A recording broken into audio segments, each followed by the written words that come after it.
Estamos a un minuto de iniciar la transmisión de En torno al dinero, el mejor programa informativo y de análisis dedicado a los temas del dinero, la economía, las finanzas y los negocios.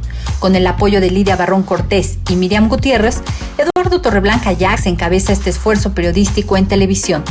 Canal 76 en la plataforma de cable Easy, Canal 168 en Total Play y en las plataformas de YouTube y Facebook, en las que también transmitimos en vivo y directo. En la plataforma gtv.com.mx transmitimos en vivo, así como nuestra página www.entornoaldinero.com.mx, en donde además tenemos el histórico de los programas y de las principales secciones con que contamos. Sean bienvenidas y bienvenidos. Con mucho gusto, iniciamos el trabajo de hoy.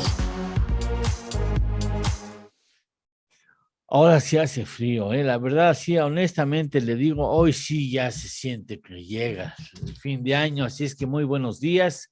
Cuando son las 6 de la mañana en punto, estamos en vivo y en directo transmitiendo En torno al dinero desde diversos países, incluso podría decirle así, desde muchas ciudades en la República Mexicana y fuera de ella. Este equipo de trabajo le ofrece a usted a partir de este momento y hasta las 8 de la mañana la información más relevante en materia de economía, finanzas y negocios. Muy buenos días, bajo el tamiz, por supuesto, del análisis que realizan las personas autorizadas en los respectivos temas. Muy buenos días, Lidia, ¿cómo estás? ¿Cómo amaneció Texas?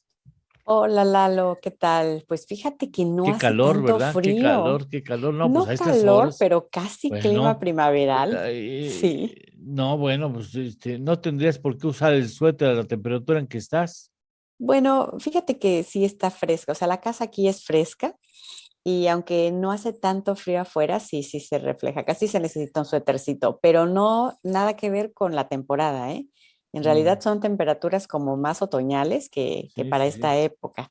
Ajá, Se antoja un incluso ponche, ¿no? primaveral. Estás a 21 grados centígrados. 21 grados, fíjate nada más. Te digo que Leti, cuasi primavera. Leti está, ¿a qué de temperatura estás, Leti? A 9 grados. A 9 Fíjate. grados Sí, buenos en días. la Cuauhtémoc, en la Hola, Ciudad de Leti. México. A 9 grados. No, hombre, Ah, menos de sí. la mitad de acá, sí hace frío. Hace frío. Hoy quedó convertida en paleta Miriam Gutiérrez y no pudo participar, nos habló su hijo, dice, mi mamá se convirtió en paleta. Entonces, ahora la temperatura más fría supongo que la tiene Juan Núñez en este momento, ¿no? No, 9 también, igual que Leti. Igual, 9 grados centígrados. No, sí se siente ya un poquito, 1 grado ya se siente, ¿eh? A ver, Sí. es 9 centígrados. Ayer me corrigieron. Maribel Toro Gayol me dice, no se dice 9 grados centígrados, debe decirse 9 centígrados. Sí. Bueno, son tonterías que uno va acumulando a lo largo de la vida, a ver si se me quita, el decir el 9 grados. Sí, porque ya nos habían dicho antes, tienes razón, y lo repetimos. Y lo Caímos en el error repetimos. otra A vez, ver, sí. 9 centígrados. Cocoyoc está a 13 centígrados. ¿Sí? ¿Quién Ujú. falta? ¿Falta alguien? Ya no, ¿verdad? Francisco, ¿ya te levantó? Francisco, ¿estás despierto? Aquí estamos a 10 centígrados en Coyoacán. A 10 centígrados en Coyoacán. Buenos días, Buenos Francisco. días. Bueno, pues ya estamos aquí listos para ofrecerle a usted la información más relevante. Por lo pronto, siempre iniciamos con los onomásticos del día. Pues hoy les tengo un onomástico que como estaba así medio, que no creo que haya Válgame. muchos, busqué otro, pero mira, hoy es día de San Valeriano. No, pues ahí te lo vamos a quedar de ver. Y ahí Vamos a ver. es el día de San Arturo, que está. Ese sí está mejor. Ese sí. Arturo González. ¿También Arturo o lo inventaste? No, sí, dice el santoral católico que también es Arturo Arturo. González, Arturo González, que en paz descanse, un amigo que estaba en el periodismo que lamentablemente se lo llevó el COVID. Y hay otro Arturo González también, que es mi amigo que se sigue vivito y colando, también es desde la preparatoria. Hay muchos Arturos, ¿no? A todos Sí, los hay Arturos, muchos Arturo Arturos. Cabrera, por supuesto. Arturo, a todos los Arturos, un abrazo muy cariñoso, ¿no? Muchachos, si son tan amables.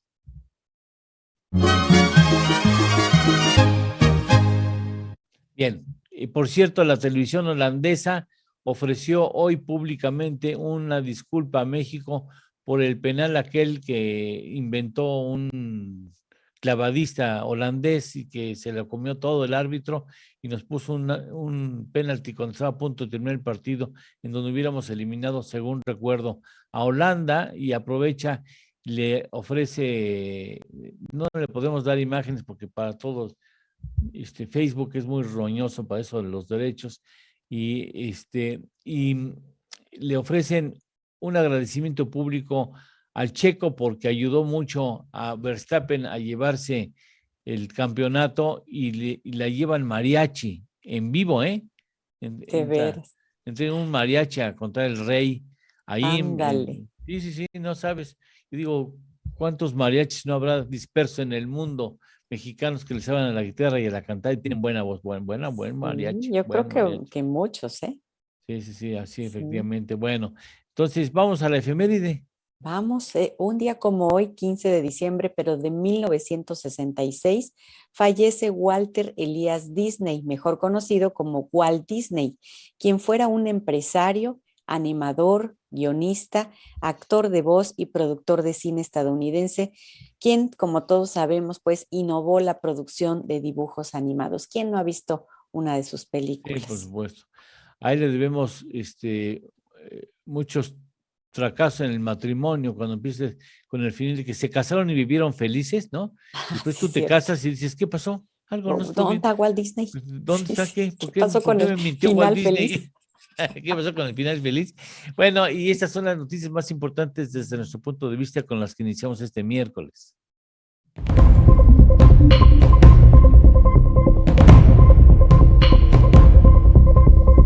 México y Estados Unidos oficializan la entrada en vigor del Entendimiento Bicentenario, una nueva alianza en materia de seguridad que busca combatir la criminalidad con enfoque integral. Gobierno busca reducir deuda de Pemex en 20,000 millones de pesos, asegura el presidente López Obrador. El lago de Texcoco será área natural protegida en febrero de 2022, informa la Secretaría de Medio Ambiente y Recursos Naturales. El primer año de gobierno de López Obrador se registraron irregularidades por casi 100,000 millones de pesos, reconocen diputados de Morena, pero con sus aliados aprueban cuenta pública 2019.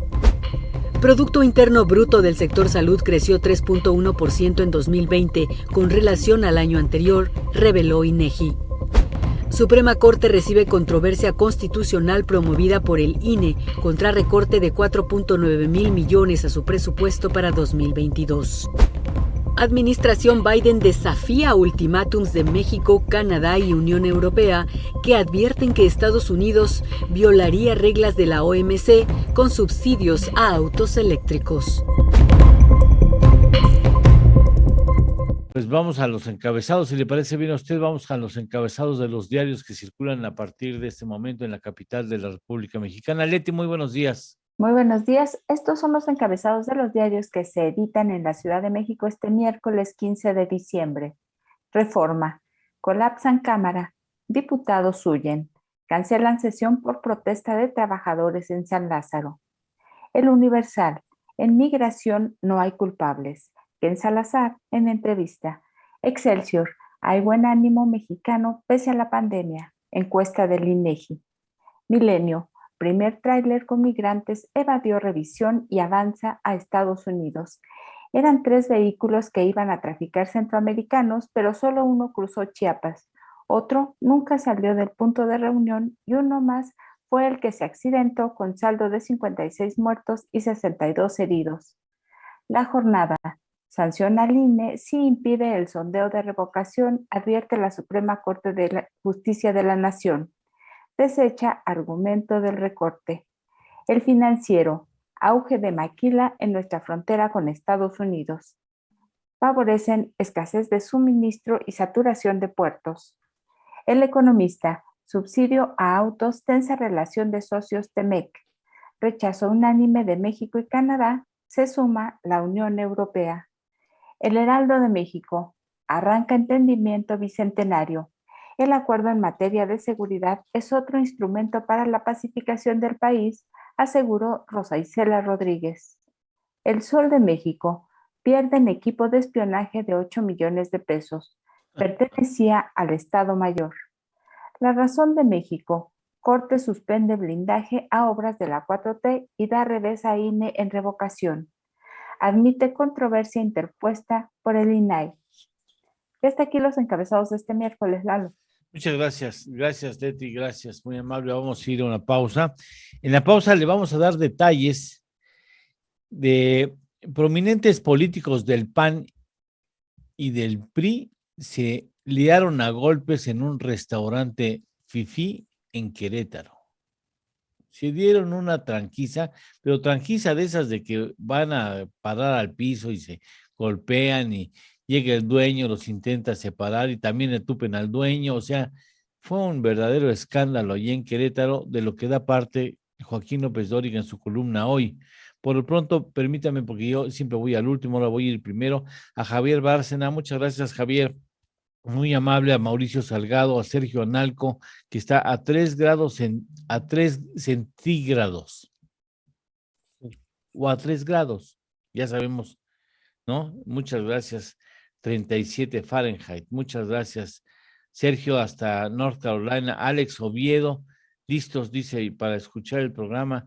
Excelente miércoles. Miembros de la comunidad, David Nieto, muchas gracias. Roberto Arias Hinojosa, Eduardo de Jesús de Aguascalientes, el doctor Daniel Dorado, que ya que ya se fue a correr 10 kilómetros a pesar de la temperatura. George Wisniewski, Laura Mendoza, Pedro Guerrero, y sigue en pie el cabrito. Como crecen, después cambian de nombre los cabritos y se vuelven políticos. Pero bueno, cuando son chiquitos son ricos, ya de grandes son insoportables, ¿no? Son chiquitos. Sí, ¿a poco no? Sí. Pregúntale a un regiomontano y nadie te dice con certidumbre cómo se le dice el cabrito cuando crece. Ya no es cabrito, No, pues ya no. ¿no? Ya Cambia de nombre. Ya es diputado. Belén González, Juana Guillón, Sergio Vallejo, Alberto Elías, Francisco Alarcón. Muchas gracias a todos ustedes, Eduardo Molina, muchas gracias, Eduardo Carriola, Adolfo Villegas, Diodoro Rivera, Osvaldo Vega, Carlos Gómez Álvarez Tostado, muchas gracias, Carlitos, Alex Escaldrufo, Gonzalo Piña, Roberto Mejía, Rocío López Veraza, Betina Chávez, muchas gracias, Mabel Muñoz. No, hombre, ya esta comunidad ha crecido terriblemente, entonces vamos a una pausa y le damos el chisme. Esto es En torno al dinero, con Eduardo Torreblanca y Lidia Barrón Cortés. Hacemos una pequeña pausa y continuamos. Sí, hombre, que se puso, yo cuando la leí no daba crédito, ¿no? Que se calentaron en el restaurante y Sí, zúmbale, que se nada agarran de a que golpe. nos vemos a la salida, ahí No, mismo. ahí mismo, de una vez aquí, pues para eso me gustaba, así, vámonos, Exacto. empiezan los trancas. A ver, danos los detalles. Pues mira, la columna se llama Madriza en Querétaro. El martes 28 de septiembre, el gobernador electo de Querétaro, el panista Mauricio Curi, invitó a comer a sus antecesores a la mesa en el restaurante Josecho. Allí cerca de la Plaza de Toros, en aquella ciudad, llegaron los exgobernadores priistas Enrique Burgos y Mariano Palacios, y panistas Francisco Garrido y el saliente Pancho Domínguez. El encuentro era una expresión de cordialidad política, pero se fueron calentando. Era casi... Al calor de los tequilas, supongo, ¿no? Empezaron a calentar. Sí. El encuentro era una expresión de... sí, es cierto, pero se fueron calentando. Era casi una competencia de quién le había tenido más grande como gobernador, y empezaron con las condiciones en que cada uno había entregado el gobierno a su sucesor. Y así llegó a Calzada, quien afirmó haberle dejado 3,000 millones de pesos en caja a Domínguez, lo que éste desmintió. Aquel reiteró hasta que a un gobernador en funciones le reviró más fuerte y el priista se levantó. Se fue hacia él y le dio un puñetazo en plena cara. Golpeó al gobernador. Así es, Domínguez cayó. Se cayó Domínguez. Pero se levantó y le contestó con otra serie de golpes. O sea, contestó Domínguez. contestó Domínguez. Los dos cayeron al piso después, como en cantina, dice López. Bueno, ya no se ven esas broncas tan frecuentes. Enzarzados tirándose golpes e insultos.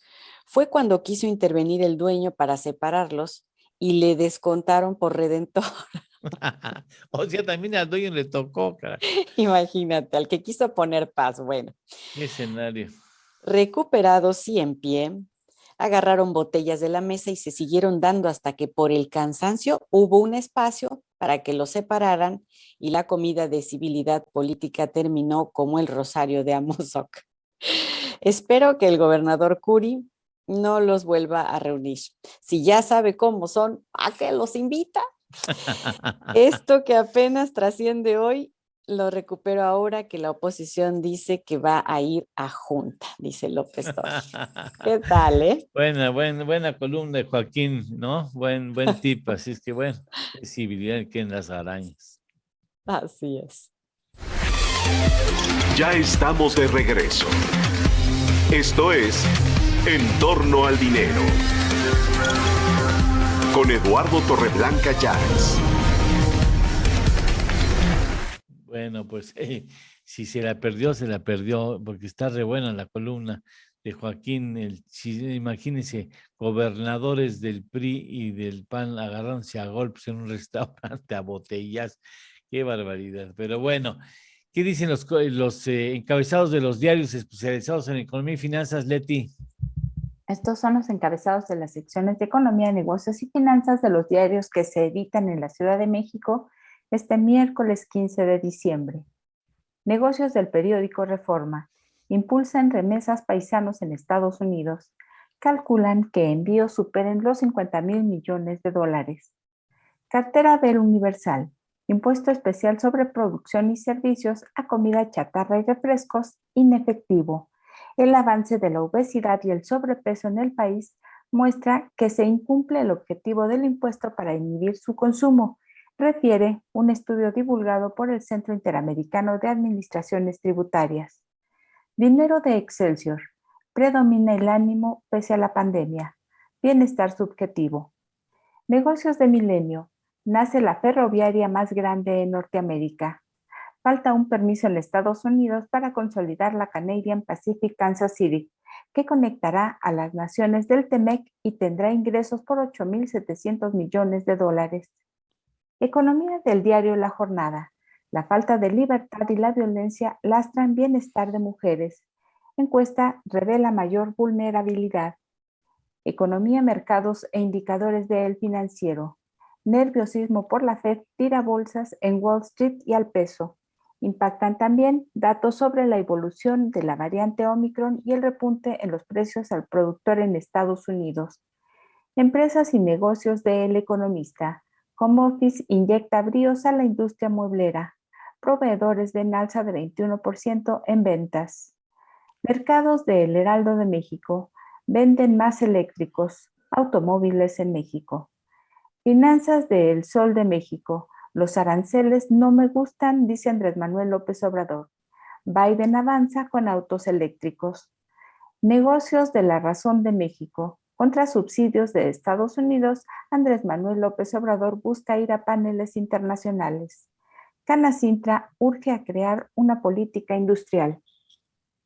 Y hasta aquí las secciones de Economía y Finanzas, Lalo. Bueno, gracias, Leti. Me encuentro en Bloomberg un dato, lo que pasa es que los términos legales yo no los manejo. Hit with lawsuit by Mexican opponent. Creo que hay una demanda. Ahorita voy a checar eso bien en inglés, porque al parecer el proyecto de Dos Bocas está siendo demandado por algún oponente mexicano que dice, y lo tiene como principal, que por cierto decía que la compra de la refinería de Deer Park iba a salir más cara de lo que en realidad el gobierno inicialmente había pensado pagar por ella. Esa es una noticia relativamente reciente.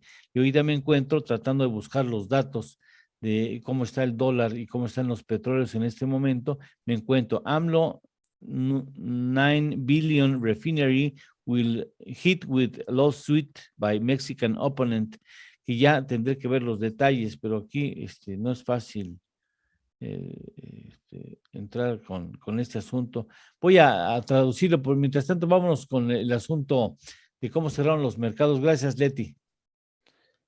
El mercado estadounidense concluyó la jornada con pérdidas. El promedio industrial Dow Jones registró un retroceso de menos 0.30% y se ubicó en 35.544.18 unidades.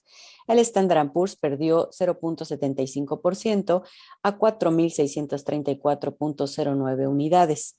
El índice Nasdaq presentó una pérdida de 1.14% y se ubicó en 15.237.64 unidades. El mercado mexicano finalizó la jornada de manera positiva. El índice de precios y cotizaciones registró una variación de 1.63% y se ubicó en 51.241.47 unidades. En la Bolsa Institucional de Valores, el índice FTSE ganó 1.71% a 1.057.85 unidades. Los petróleos. El West Texas retrocedió 0.78% en su precio y se cotizó en $70.73 por barril. El Brent del Mar del Norte perdió 0.92% y se ubicó en $73.70. La mezcla mexicana de exportación se cotizó en $66.75 por barril tras incrementar 0.41% su precio. Las divisas. El dólar interbancario se cotizó a 21.26 pesos y el euro a 23.95 pesos, todo ello con datos del Banco de México. Muchas gracias. Los petróleos en estos momentos vienen con retroceso. 1.16% en el caso del West Texas Intermediate hasta 69.91 y el Brent del Mar del Norte con un retroceso de 1.10% hasta 72.89. En cuanto al peso mexicano en su relación con el dólar estadounidense, los resultados son los siguientes. En estos momentos el dólar pierde 0.01%, está en 21.23 al mayoreo. Ya le puedo decir que ya leo en el Bloomberg, le daré más detalles más adelante, que hay un activista que se opuesto a los planteamientos del presidente de la República, Andrés Manuel López Obrador, ha iniciado una demanda para que se pare la construcción de Dos Bocas bajo el argumento de que está precisamente invadiendo terrenos que son considerados como territorios reservados por la naturaleza específica que existe ahí. Pues ya lo pelaron, ¿no? O sea, yo lo sé, ahorita ya está, la construcción está bastante avanzada, lo suficiente como para pensar que el daño ecológico ya se hizo, o sea, inicialmente puede extenderse por el funcionamiento de la refinería, pero bajo el argumento de que está invadiendo territorios reservados, ¿no? Para el cuidado natural, están tratando de poner un obstáculo para la construcción. Loable quizás pudiera ser, aunque me parece que pues llega tarde la demanda, no sé. Vamos a tratar de dar más detalles. Por lo pronto, vamos a una pausa, no sin antes decirle que después de ella o durante de ella, vamos a hablar hoy Salvador García Soto, columnista del Universal, da los detalles de esta lista de 79 ilustres que están siendo investigados por la Unidad de Inteligencia Financiera, que ahora tiene un prominente opositor y que tenía antes Santiago Nieto. Vamos a ver con esos detalles, son las 6:23 y regresamos. Esto es En torno al dinero. Con Eduardo Torreblanca y Lidia Barrón Cortés. Hacemos una pequeña pausa y continuamos. Bueno, trata de bajar el artículo o me lo mandas. Tienes derecho a bajar un determinado número de artículos gratis en el mes, porque ahorita si yo me entro y para suscribirme se va a pasar el programa antes que lo pueda hacer. A ver si puedes bajar la nota, porque yo ya llegué a mi límite y está interesante la información. A ver, ¿qué dice Salvador García Soto, Leti? En su columna Serpientes y Escaleras dice: lista de los 79, sus propiedades, inversiones y razones para investigarlos. A los 79 políticos y empresarios a los que la Unidad de Inteligencia Financiera empezó a investigar a partir de solicitudes de información de sus cuentas bancarias a la Comisión Nacional Bancaria y de Valores, no se les acusa aún de ningún delito, pero la información que llevó al titular Pablo Gómez a incluirlos en un listado de personajes expuestos y de alto perfil para la UIF tiene que ver no solo con sus propiedades, bienes muebles e inmuebles, sino también con inversiones y cuentas en paraísos fiscales de Latinoamérica y Europa, donde los funcionarios, gobernantes y hombres de negocios tienen inversiones que podrían constituir un tema de evasión fiscal en México. En esta lista de 79 personas, Salvador García Soto refiere que está en el lugar 42 el fiscal general de la República, Alejandro Gertz Manero. Ándale. Ricardo Salinas Pliego, presidente de Grupo Salinas, aparece en el lugar 44. Ándale. También aparece con el número 62 Jorge Arganis, a quien se relaciona con la investigación de los Pandora Papers. Otros empresarios que aparecen en la lista son Olegario Vázquez Aldir y Olegario Vázquez Raña. Regresamos. Ya estamos de regreso. Esto es En torno al dinero. Con Eduardo Torreblanca Llanes. Costo. Es necesario para obtener ingresos. En contabilidad se clasifica como inversiones y permite a las empresas mantener su actividad. Al contrario del gasto, no es necesario para mantener la actividad y hace que la empresa sea operativa. Bueno, vamos a las columnas. ¿Qué dicen los columnistas en materia de economía y finanzas esta mañana, Leti?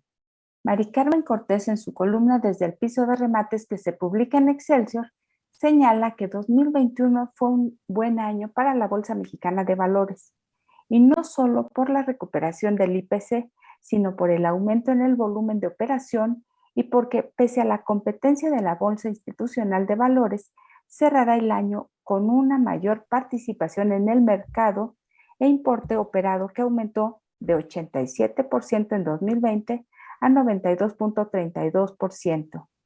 Mari Carmen considera que el negrito en el arroz es la sequía de nuevas emisoras en mercado de capitales, lo que el director general de la Bolsa Mexicana de Valores, Oriol Bosch, explica por motivos como insuficiente número de inversionistas frente a otros mercados como Nasdaq y bajo nivel de capitalización, porque a pesar de la recuperación del IPC en términos de dólares, está 30% debajo de 2013.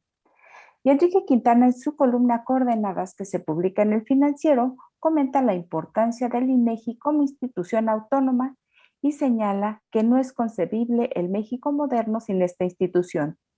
Julio Santaella dice, ha tenido la capacidad de dar continuidad a proyectos, generar nuevos, liderar equipos y garantizar la credibilidad, autonomía e independencia del instituto para colocarlo como una de las referencias mundiales en información, estadística y geografía. Moverlo, porque viene de los años en los que estuvieron gobiernos que no gustan a López Obrador, sería dilapidar una fuerza institucional que tiene el Estado mexicano. Si no se quedara Santaella, la mejor opción sería Graciela Márquez. Y, dice Quintana, el peor escenario sería aquel en el que se nos reservara alguna sorpresa y Andrés Manuel López Obrador propusiera a alguien cercano ideológicamente a él en un puesto en el que la actividad es fundamentalmente técnica. Y hasta aquí esta primera parte de columnas financieras. Lalo. Qué barbaridad. Bueno, vamos a ir a las columnas. Ahora, un dato interesante, no se lo pierda. Sergio Sánchez habla de los nuevos impuestos en la Ciudad de México. Escuche. ¿Qué país lleno de contrastes tenemos? Y la clase política nos sigue dando mucho de qué hablar con el mal gobierno y la falta de preparación desde la cabeza hasta los legisladores, seguidos por algunos gobernadores y regidores. Nos han traído con la cantaleta de no nuevos impuestos y que no íbamos a pagar más que lo justo. Pero de eso no he de hablar, porque en el ámbito federal es una realidad que no hubo aumento de impuestos y sí la creación de un régimen fiscal mediocre y populista de baja recaudación, y esto lo señalo porque el país necesita recursos bien empleados para crecimiento, llámese atención médica, escuelas y seguridad, por decir algo, no para llevar a cabo obras que no van a representar ninguna utilidad en el futuro, precisamente por su calidad de poco ambiciosas. Pero qué decir, si no hay que ser aspiracionista. En fin, el tema es que los gobiernos estatales o locales sí se han puesto las pilas y se propone que las personas físicas o morales que operen, utilicen y o administren aplicaciones y o plataformas informáticas para el control, programación y o geocalización en dispositivos fijos o móviles a través de las cuales los usuarios puedan contratar la entrega de paquetería, alimentos, víveres o cualquier tipo de mercancía con entrega en territorio de la Ciudad de México, siempre que actúen con carácter de intermediarias, promotoras o facilitadoras. Deberán pagar mensualmente por concepto de aprovechamiento por el uso y explotación de la infraestructura de la Ciudad de México el 2% del cobro total antes del impuesto por cada entrega realizada. El aprovechamiento deberá pagarse a más tardar el día 15 de cada mes por el total que corresponda al mes inmediato anterior, especificando el número de entregas en el periodo indicado. Es inconcebible que, viendo la tempestad, el gobierno de Claudia Sheinbaum apoye este tipo de iniciativas cuando es el momento de apoyar a las pymes y no descapitalizarlas con impuestos que no nos permitan generar empleos y que al final no sepamos a dónde vayan a parar esos recursos por la falta de transparencia. ¿O usted qué opina? Bien, pues muchas gracias. Que nos alerta Sergio Sánchez. Vamos a una pausa antes, vamos con los saludos. Francisco.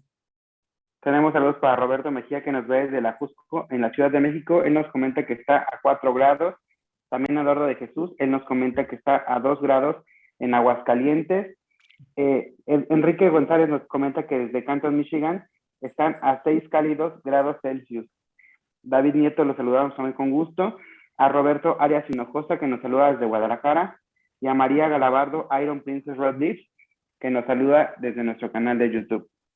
Muchas gracias de tu parte, Lidia. Gracias a todos ustedes y gracias por saludarnos. Sí, tenemos muchos saludos también de este lado, Lalo. Es Francisco Castillo, nos saluda, dice Lidia, y Eduardo, muchos saludos desde Houston. Un abrazo también para usted, Francisco. Miguel Rodríguez nos saluda, José Antonio Carvajal Alonso desde la Monumental Santa Cruz Calvillo.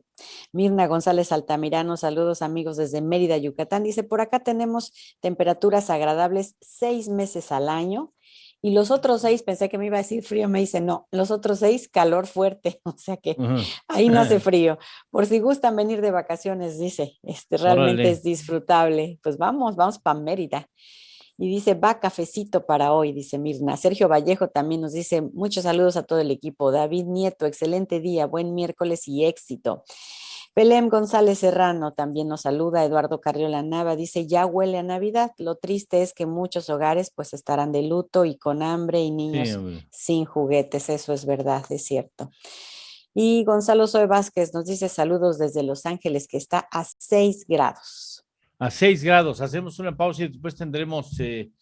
espero que ya llegue por acá, o no sé si ya llegó. Sí, ya llegó Ernesto Fares Santoscoy. Hablaremos con Ernesto Fares Santoscoy. Durante la pausa comercial vamos a hablar de, pues se le complica el asunto del decretazo famoso, porque ya la Suprema Corte de Justicia dijo, pues que no procedería. Los detalles en la pausa.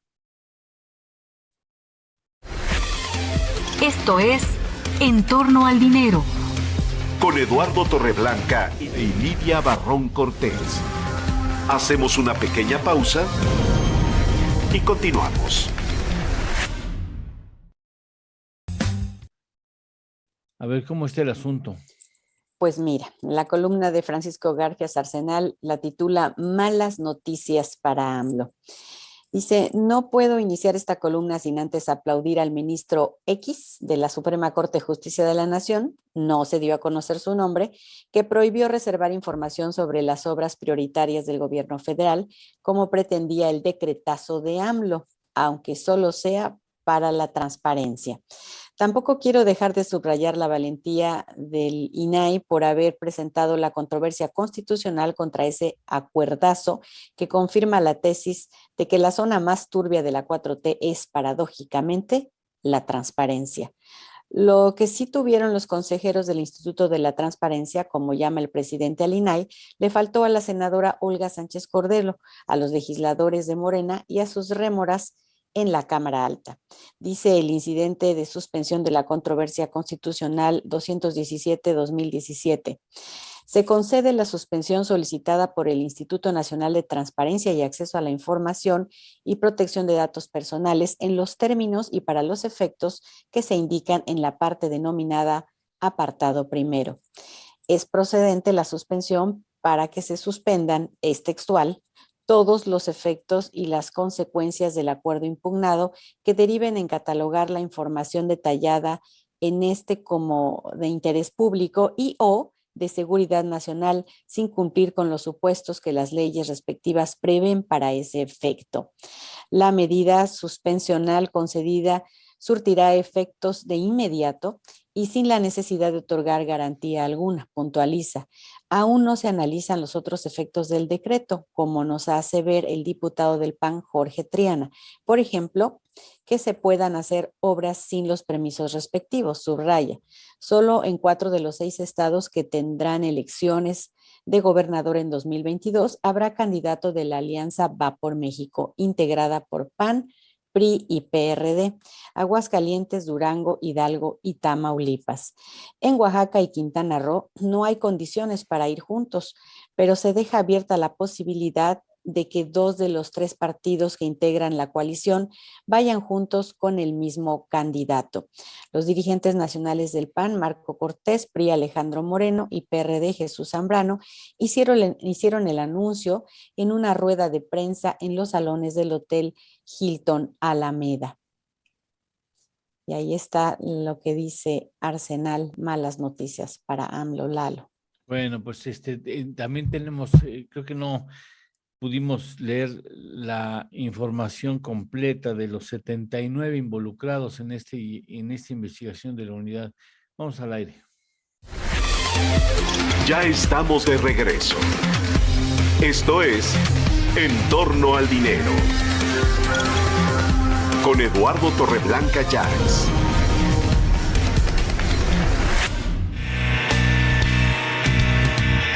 En Torno al Dinero.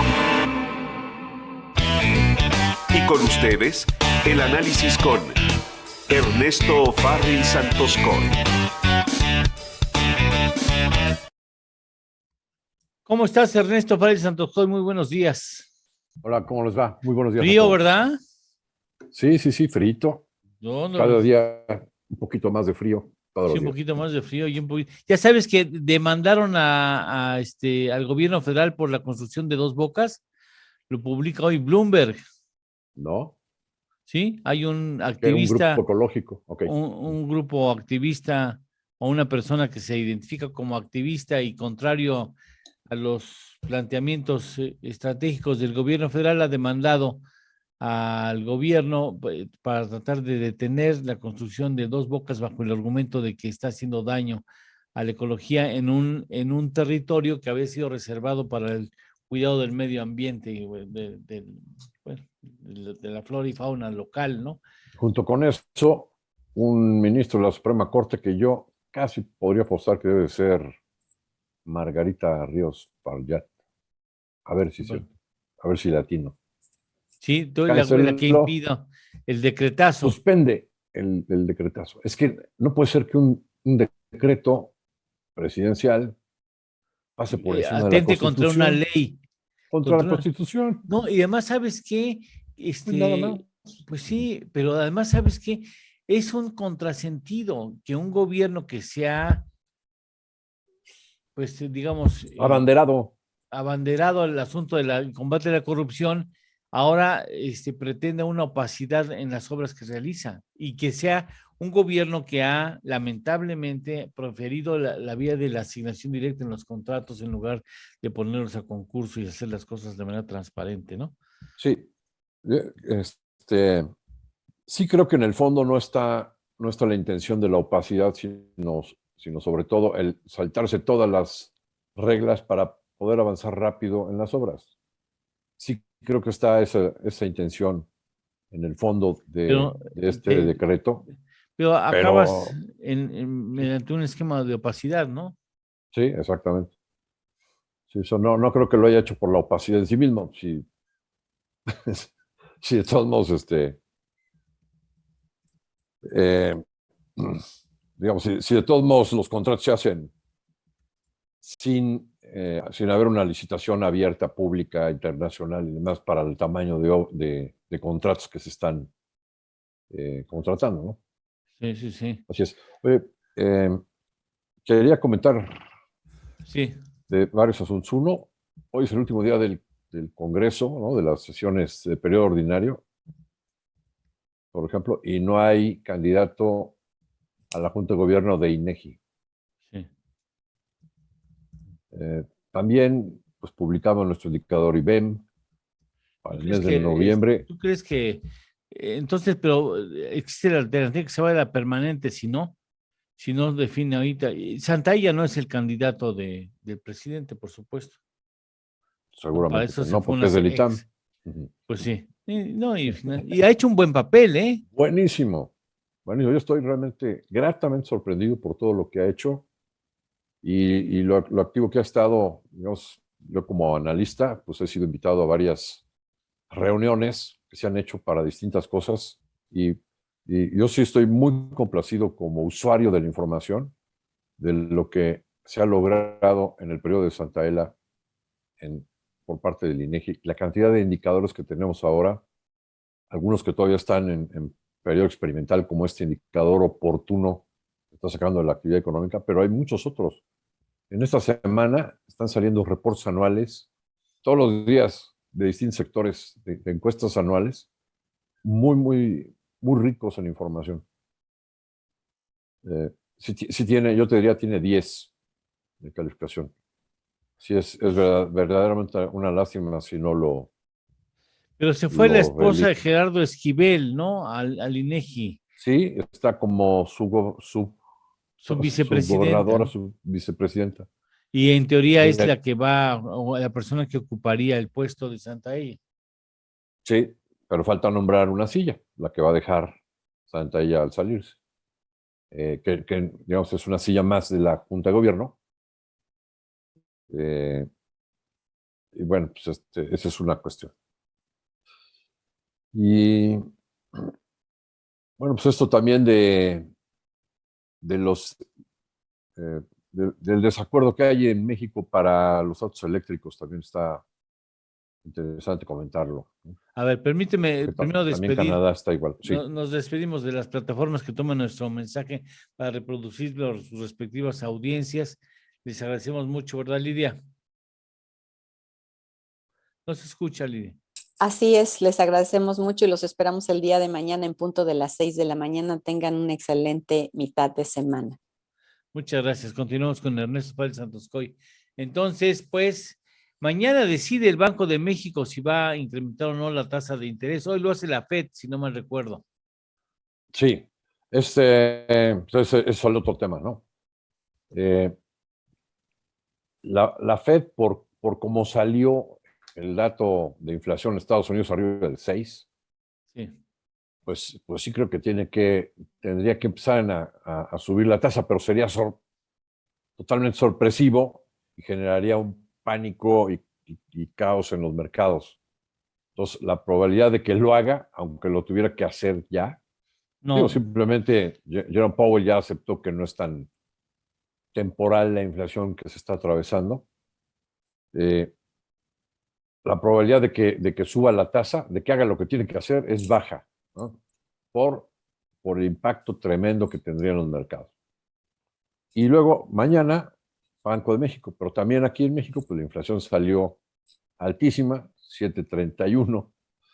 No es la hora de la mañana, no. No se Así salió asuste. la inflación. En Yucatán, no. Así salió la inflación. Y, y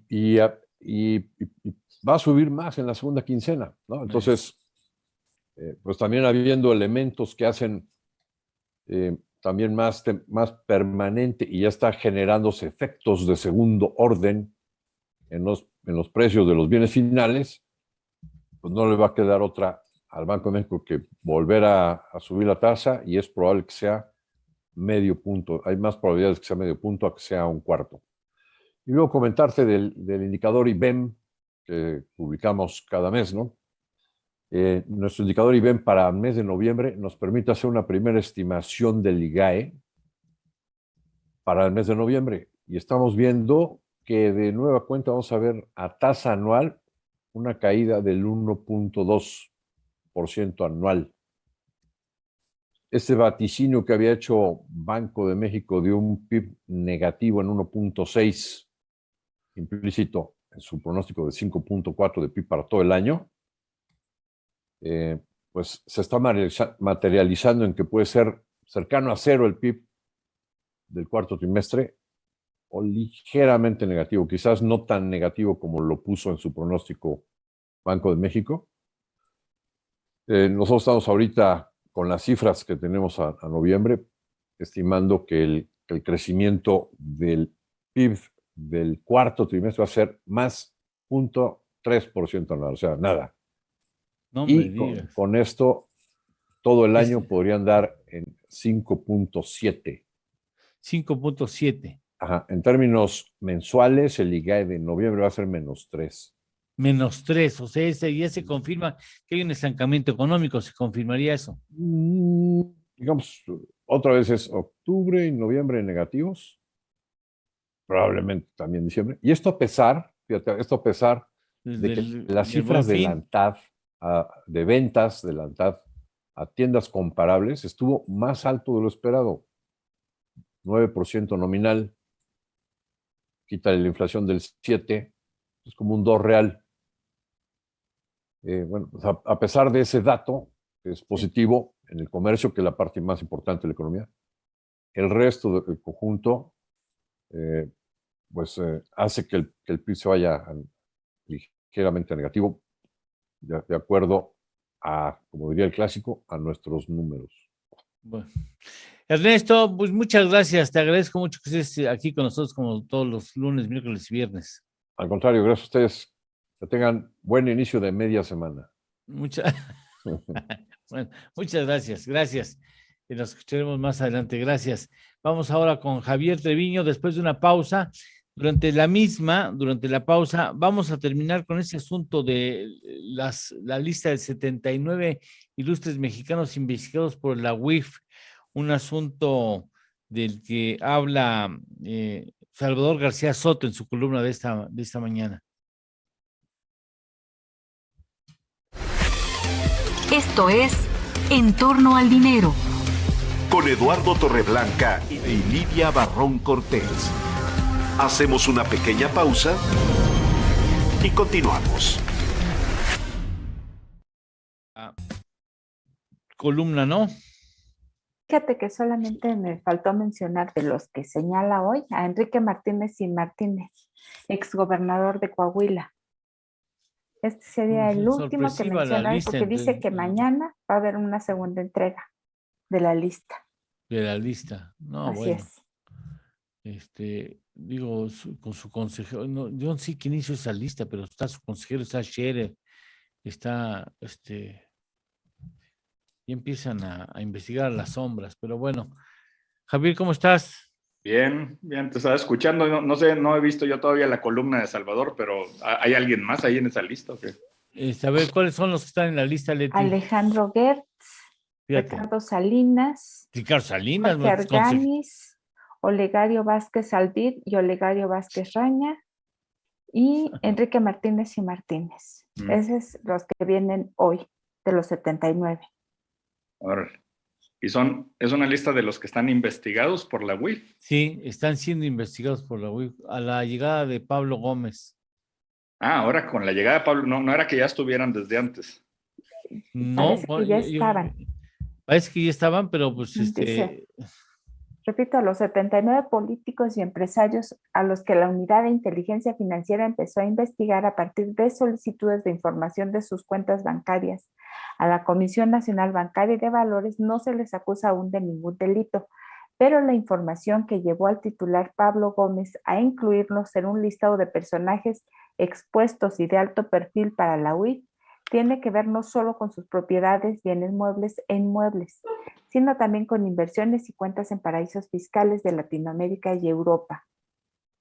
Gertz, a mí Gertz está muy ensuciado, ¿no?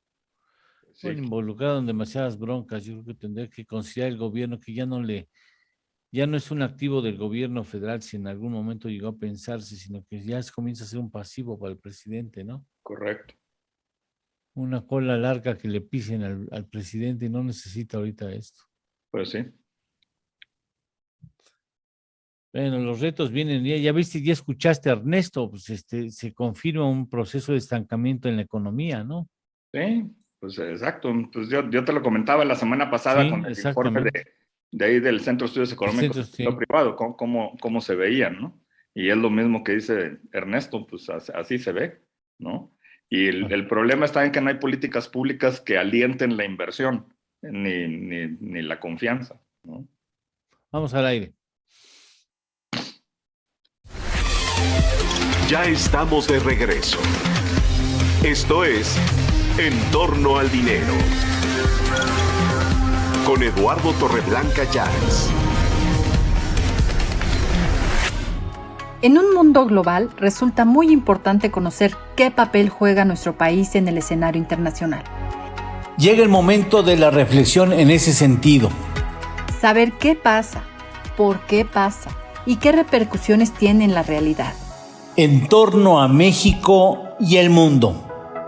Con Javier Treviño, director de Políticas Públicas del Consejo Coordinador Empresarial. Mi estimado Javier, con mucho gusto te damos la más cordial bienvenida de esta tu casa. Muchas gracias. Los retos de México el año entrante no son pocos y no son,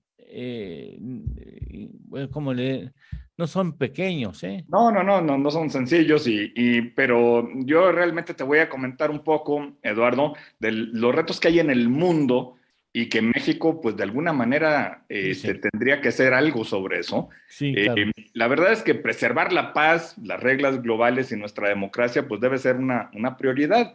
¿Y cuáles son algunas de las características de los tiempos turbulentos que vamos a vivir en el próximo año? Bueno, el mundo, se está volviendo más competitivo, inestable e impredecible. 2, Rusia continúa su patrón de acciones militares y acciones híbridas agresivas. 3, China es más asertiva en el exterior y más opresiva en casa. 4, Rusia y China juntos están a la vanguardia, pues, de un desafío autoritario al orden internacional democrático. También los ciberataques son cada vez más frecuentes, sofisticados y disruptivos.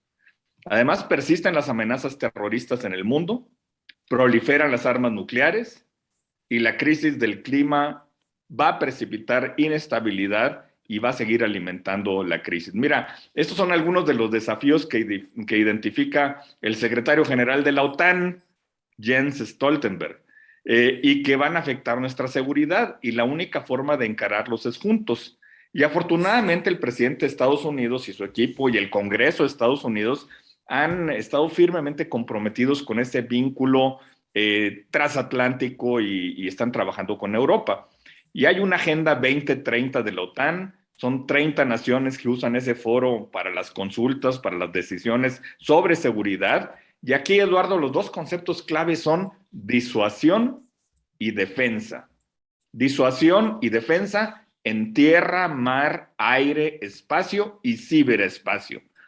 Fíjate que la lucha contra el terrorismo y el mantenimiento de la estabilidad de fronteras, bueno, ya son temas comunes de los países. Lo nuevo ahora, y yo no sé si México estemos preparados, es la tecnología, el impacto del cambio climático en la seguridad, la resiliencia, la infraestructura, las cadenas de suministro. Ahí es donde están las nuevas vulnerabilidades, las nuevas dependencias. Y la ventaja tecnológica es la que permite a los países seguir siendo competitivos. Entonces, inteligencia artificial, biotecnología, computadoras cuánticas, esos son los nuevos instrumentos de las relaciones internacionales. De hecho, la OTAN había lanzado un acelerador de innovación y de defensa para el Atlántico Norte. También creó un fondo de innovación. Están utilizando biocombustibles para los aviones a reacción y están utilizando paneles solares para alimentar los equipos. Desarrollaron una metodología para mapear las emisiones militares, para reducirlas. Por otro lado, fíjate, la ministra de Defensa de Francia, Florence Parly, habla de los satélites Syracuse y Ceres. Y el satélite Syracuse es el que permite al ejército francés procesar e intercambiar millones de gigabytes de datos en tiempo real. Y en momento de una guerra conectada y digitalizada en el tema del campo de batalla, bueno, pues esta capacidad es esencial. Y también el sistema de satélites Ceres pues ofrece a Francia su primera capacidad de observación electromagnética desde el espacio. Esta tecnología le va a permitir a Francia observar cualquier parte de la Tierra, sea cual sea el clima, puede detectar a través de las nubes cualquier objeto que emita ondas electromagnéticas, y ya sea un radar de defensa aérea, un vehículo blindado que se comunica con otros vehículos, o soldados que se comunican entre sí. Entonces, en la lucha contra el terrorismo va a ser una capacidad muy valiosa. Y la ministra de Francia, de Defensa, Parly, lo dice de manera elocuente, dice, si el espacio fue la nueva frontera de los años 60 del siglo pasado, no hay duda de que hoy es un nuevo frente en el campo de batalla. Entonces, el espacio es hoy una piedra angular de la defensa de las naciones, pues para anticipar y planificar maniobras, detectar al enemigo, guiar sus fuerzas sobre el terreno y comunicarse. Ninguna operación puede suceder sin capacidades espaciales. Y mira, Eduardo, si Rusia o China amenazan los satélites, pues pueden poner en riesgo la seguridad de las operaciones espaciales, los vuelos orbitales tripulados, el acceso de todos al espacio. Y la comunidad internacional requiere normas de comportamiento responsable en el espacio. El ministro de Defensa de Singapur creo que lo resume muy bien, los 7 frentes en materia de seguridad durante la próxima década. 1, una asociación mundial más coordinada y coherente contra las amenazas biológicas. 2, sentar las bases para hacer frente al cambio climático. 3, lograr una distensión más productiva entre Estados Unidos y China. 4, lograr que se establezca un código de conducta en el mar de China Meridional. 5, acciones más enérgicas contra la migración forzada y la trata de personas. 6, guías para las tecnologías emergentes. Y 7, lograr la seguridad y salud para todos. Fíjate que el concepto de defensa colectiva está cobrando impulso. Rusia está probando directamente a la OTAN a lo largo del frente oriental del bloque. En la región del Indo-Pacífico, pues la influencia y la presencia militar cada vez mayor de China hacen que todos los países de la región se pongan al día. La proliferación de tecnología espacial y no tripulada en Estados Unidos, pues es una señal de que los conflictos futuros se van a desarrollar más a menudo por encima de nuestras cabezas, en nuestra atmósfera. Y se está acelerando la militarización del espacio. Entonces, ¿qué podemos esperar en 2022?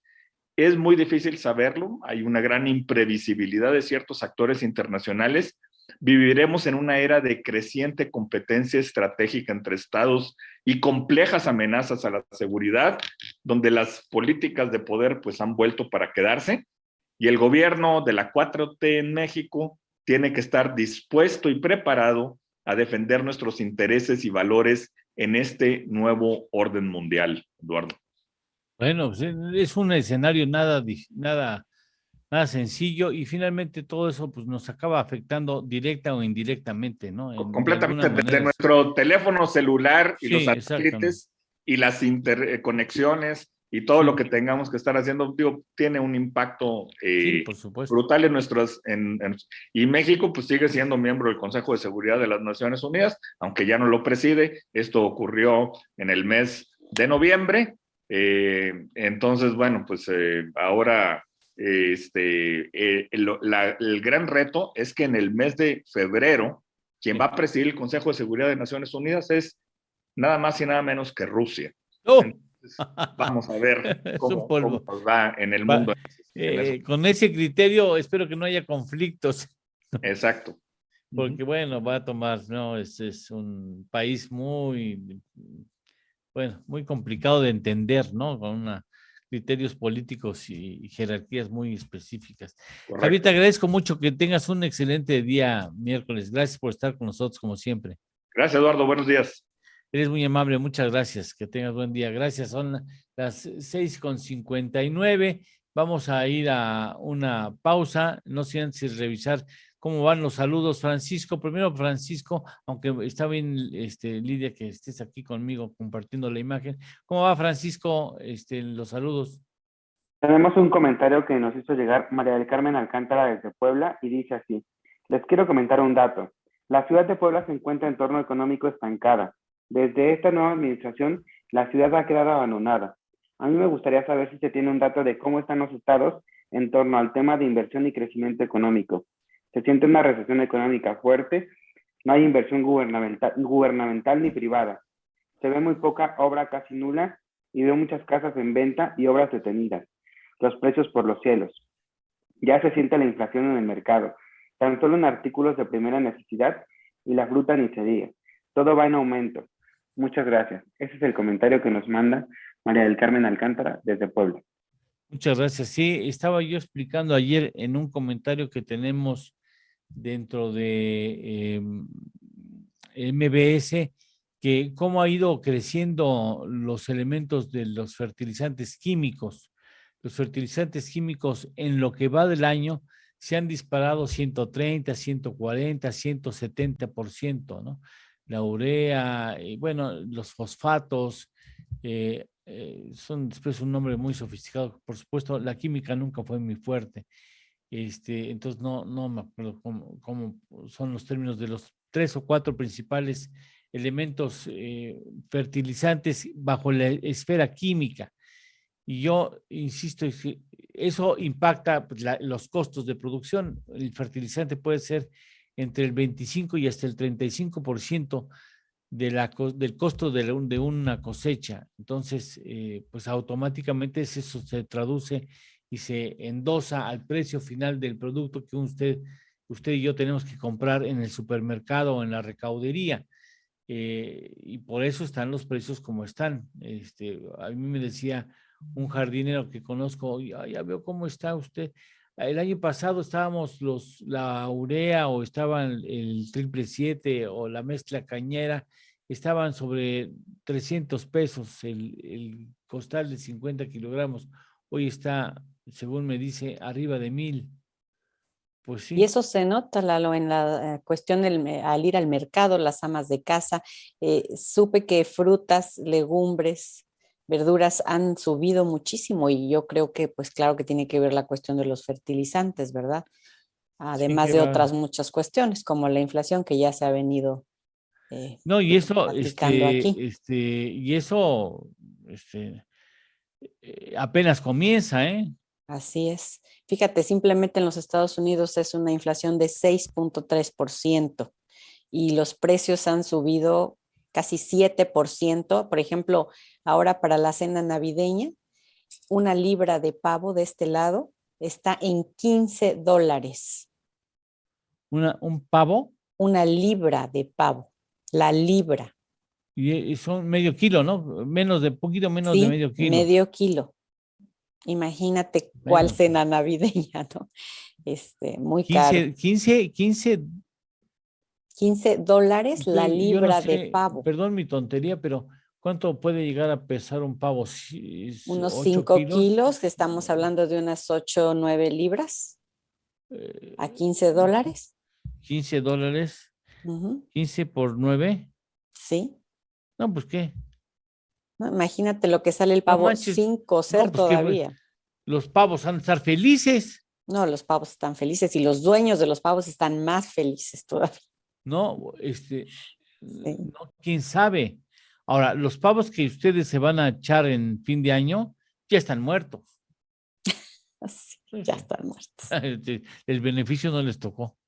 No, no, ahí sí La Biden no amnistía, los exentó. De Biden, no. la amnistía económica no los benefició, pues, porque Sí, hay, mire, yo no quiero aguarle la fiesta, pero yo sabía que hay algunos malos comercios que han dejado los pavos congelados por años. sí, así es, suele Usted suceder. se acaba comprando por accidente y sin saberlo un pavo que falleció Hace antes de la 5 pandemia. años. Sí, claro. Por ¿No? supuesto, claro que sí. Es Sí. verdad.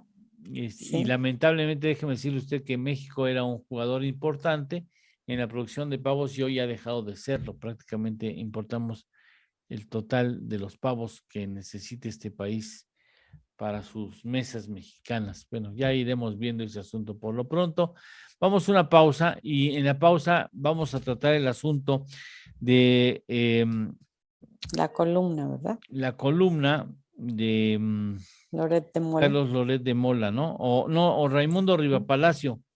Raimundo cierto, Rivapalacio, cierto. que habla de que hay necesidad de matar ya al PRI. Nos da los detalles Leti Razo Gómez en la pausa comercial. Regresamos. Esto es En torno al dinero. Con Eduardo Torreblanca y Lidia Barrón Cortés. Hacemos una pequeña pausa y continuamos.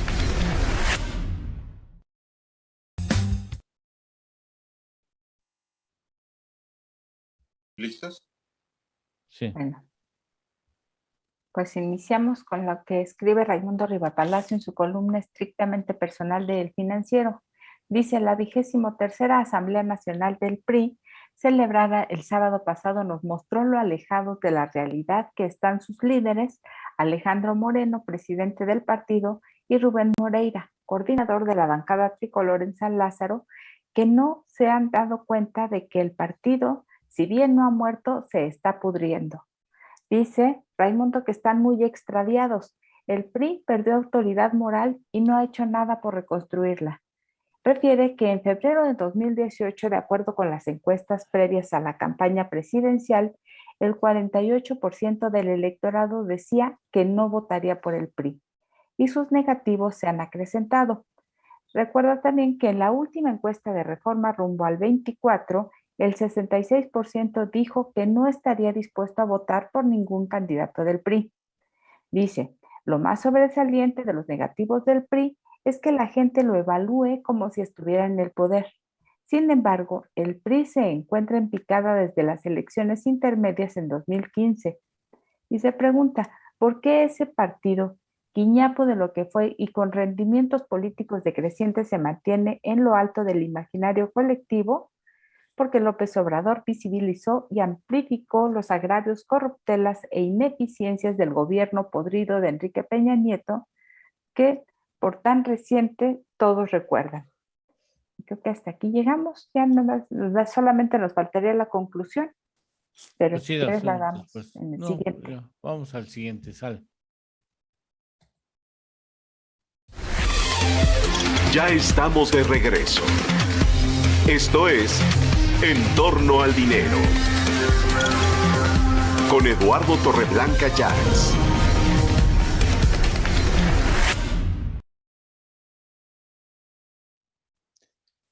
Muchas gracias. Bueno, llega el momento de tratar un tema que le teníamos ya muchas ganas, pero no habíamos encontrado la posibilidad de tener una persona que nos ofreciera un análisis mesurado, serio y sobre todo en conocimiento de lo que está sucediendo en el CIDE.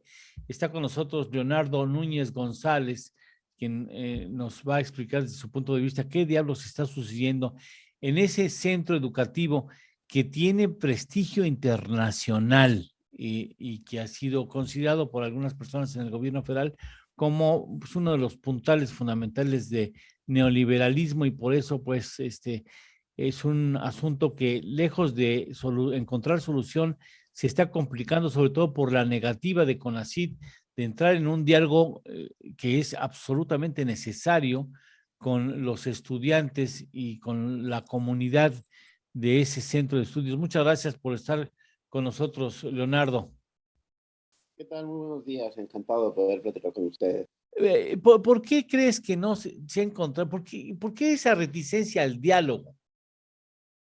Creo que la reticencia al diálogo tiene su origen en que tienen o existen dos modelos de conversación o dos modelos de percibir lo que es un diálogo, y eso está en la esencia misma del tipo de movimiento que están teniendo los estudiantes.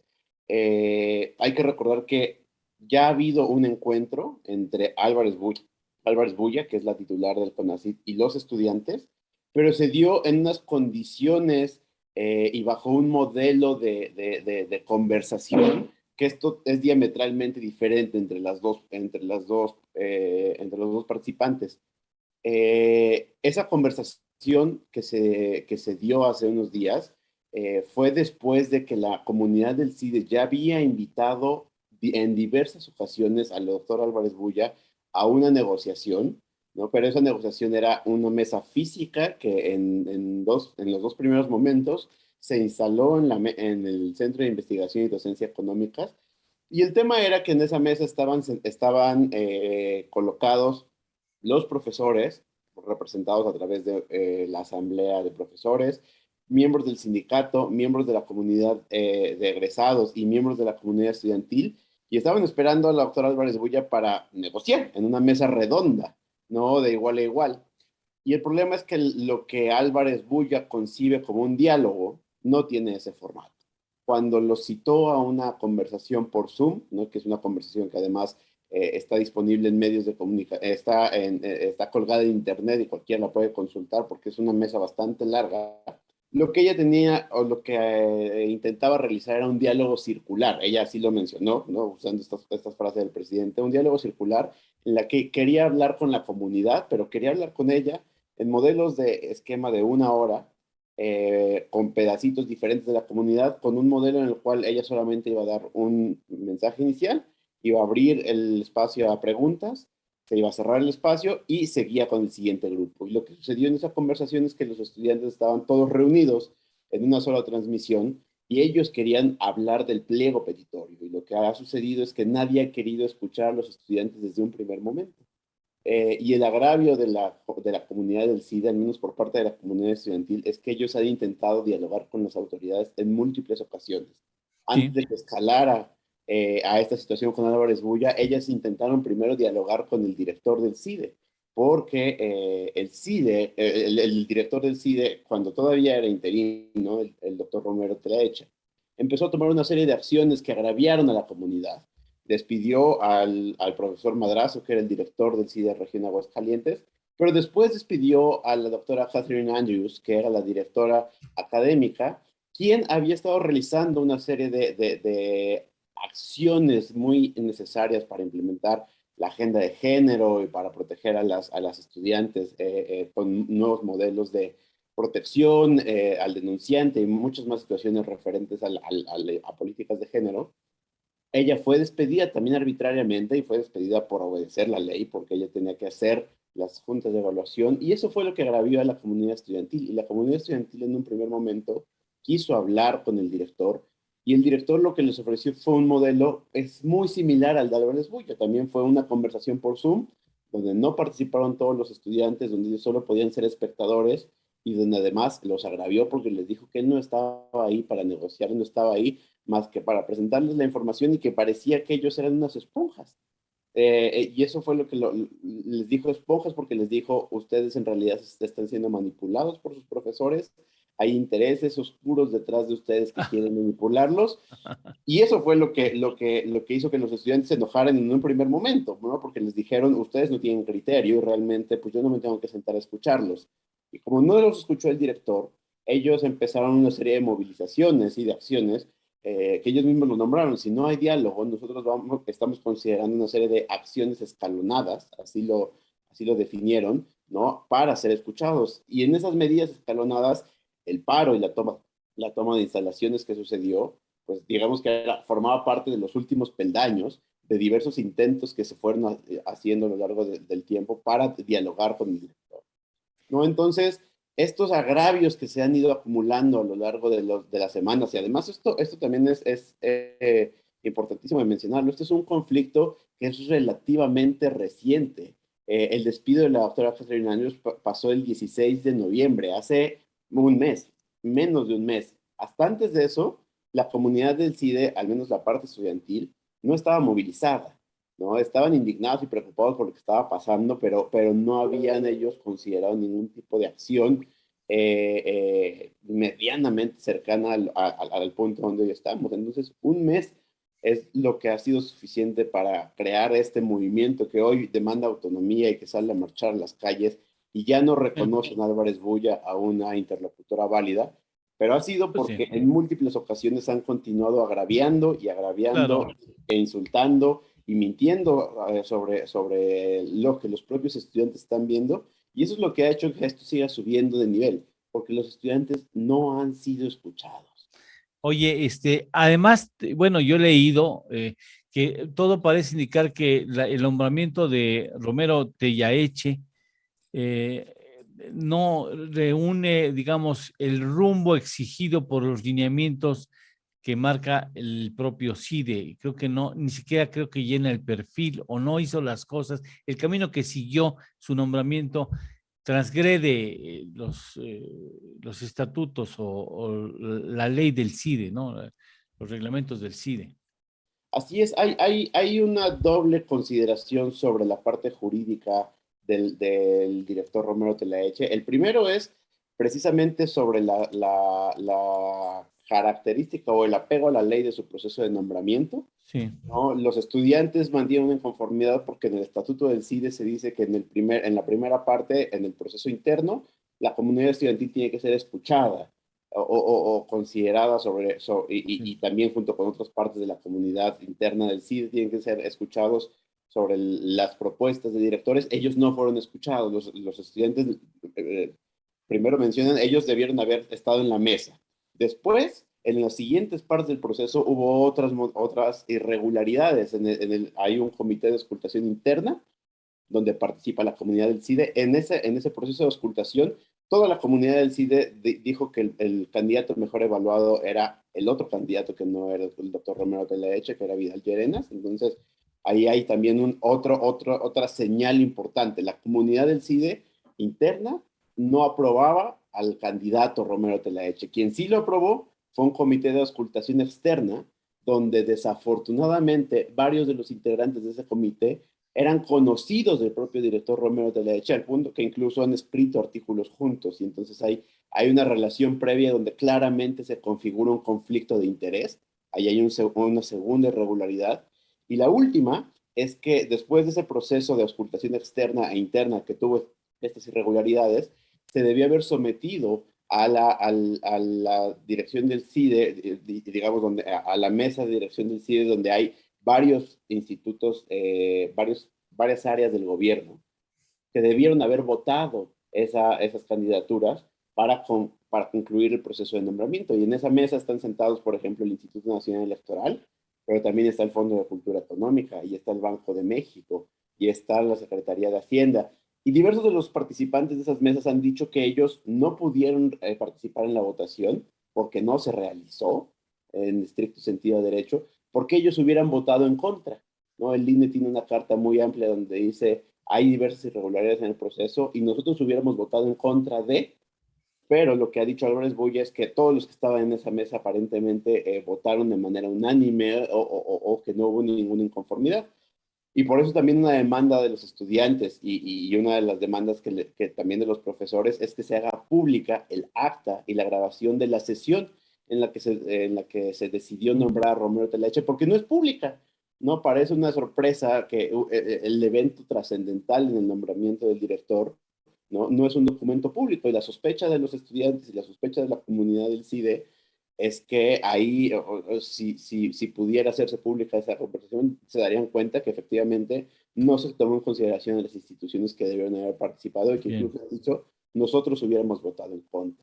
Oye, te tengo que hacer, porque los compromisos que tengo en otros temas, te tendré que hacer una última pregunta, te agradecería mucho que fueras lo más conciso posible, es en qué medida el no aceptar el diálogo, o sea, sentarse con la gente, escucharlos, ha propiciado que crezca este conflicto a niveles que pues ya hay mucha justificadamente hay mucha solidaridad de comunidades académicas, públicas y privadas en otras instituciones.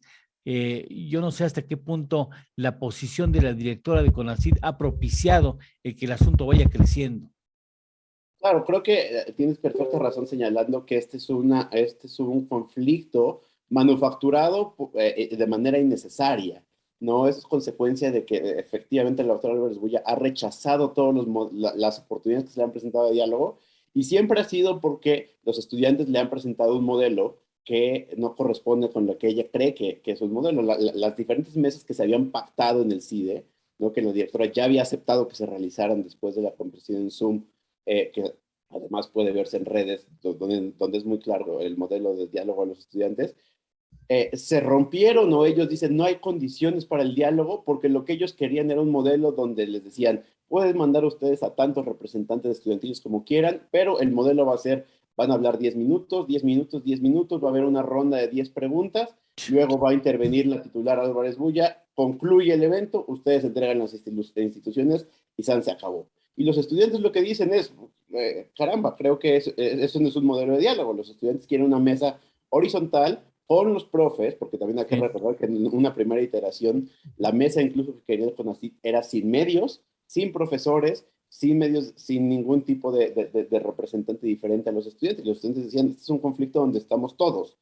Claro. Y esa es la diferencia, ¿no? Digamos que la parte donde hay un antes y un después es, se canceló la primera mesa, se canceló la segunda mesa, se canceló la tercera mesa, y la cuarta mesa que intentaron los estudiantes fue en un acto digamos que de dignidad completa, de evidenciar que en ellos no estaba, porque además el CONACYT les decía, ustedes quieren romper el diálogo, que fueron a plantar una mesa enfrente del CONACYT, ¿no? Donde estaban sentados los profesores, los miembros del sindicato de trabajadores y los estudiantes, diciéndole a Álvarez Bulla que esa misma mañana por radio les había dicho que ellos eran los que no tenían voluntad de diálogo. Le dijeron, aquí hay una mesa, queremos sentarnos a negociar, nosotros queremos dialogar, sí. Y digamos que lo que rompió todo fue que la directora del CONACYT no estuvo dispuesta ni siquiera a caminar unos pasos, ¿no? Afuera de su oficina para sentarse a mostrar buena voluntad. Bueno. Y esto ha escalado porque el CIDE ha dicho, ya no reconocemos a una interlocutora válida, porque parece que dicen sus comunicados una y otra vez que quiere el diálogo, pero pues le hemos puesto la mesa 4 veces y las 4 veces nos ha despreciado. Lo único que nosotros queríamos era dialogar.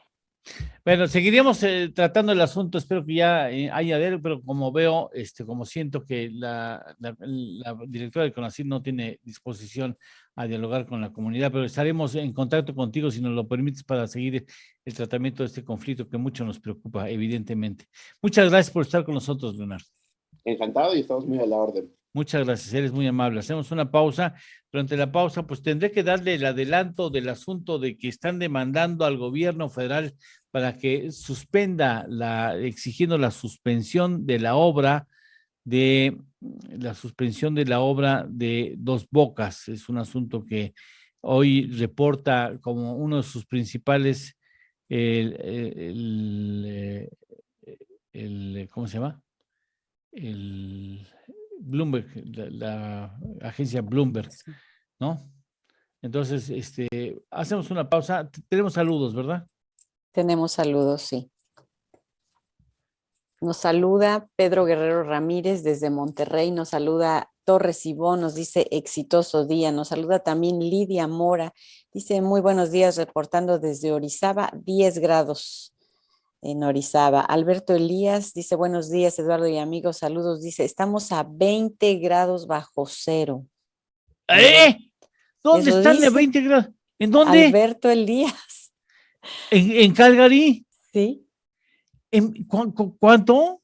20 bajo cero. Imagínate nada más el friazo que hace ahí. Bueno, ¿cómo le hacen para que el agua en las tuberías no se congele? Sí, esa es una buena pregunta. Eso pasó aquí por no tener la infraestructura, porque en febrero de este año vino una helada tremenda que no se había vivido en Texas y las tuberías colapsaron. Entonces, tienen que tener una tecnología especial para que esto no suceda. Pues calentar el agua conforme va haciendo Pasando, necesario. pero imagínate el costo. ¿No? A ver, Elías, que nos comente, Sí, que ¿cómo le nos hacen para diga. que no se... Voy a lavar los trastes. Sabes que aquí nos recomiendan dejar goteando la llave cuando sucede esto para que no se congelen las tuberías porque se rompen, se botan y después estas casas que están hechas muy diferente que en México, entonces se inundan, cae el agua por todos lados. Bueno, pues te y pones se a patinar. Pues sí, no hay de otra. Te vas patinando de la cocina a la sala y al comedor, vas patinando. Pero bueno, sí. si nos puede decir, Elías, le agradeceremos mucho. ¿Cómo le hacen para que no se congele? Sí, No se congele las tuberías. las tuberías, que sería un problema muy serio. Tenemos saludos, Francisco. Sí, claro que sí, tenemos un saludo para José Méndez, que nos ve desde Colima, y él nos comenta que está a 18 grados.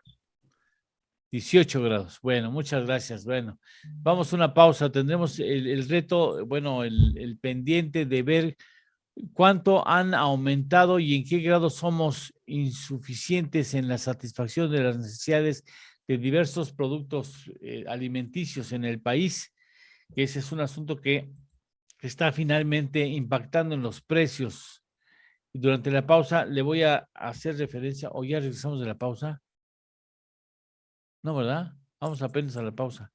Sí, en la pausa vamos a darle a usted los detalles que ofrece la agencia Bloomberg sobre una demanda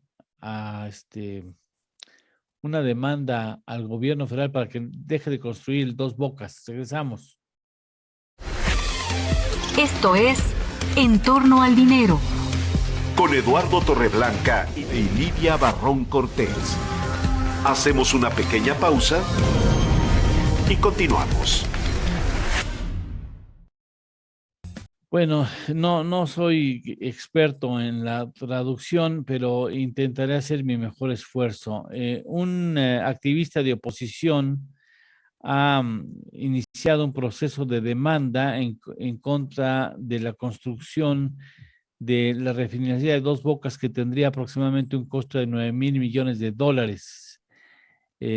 Bajo el argumento de la protección ambiental. Esta demanda, que fue presentada en agosto, afirma que la empresa Petróleos Mexicanos está construyendo ilegalmente la refinería de Dos Bocas en el Tabasco, en el estado en donde nació el presidente, en un área que estaba conservada o prometida para conservarse por el potencial daño ecológico que significaría el construir ahí tener ahí alguna construcción. El proyecto viola el derecho de un medio ambiente saludable y evitar o reducir la contaminación ambiental, según se afirma o se argumenta en la demanda. Al parecer, Pemex se olvidó de que en esas áreas fueron encontradas ejemplos claros de vida importante para el equilibrio ambiental. Testigos de la demanda, que se atribuye a Emilio Vázquez Rosario, afirma que las autoridades, ya llegamos al aire. Perdone usted. Ya estamos de regreso. Esto es En torno al dinero. Con Eduardo Torreblanca Llanes.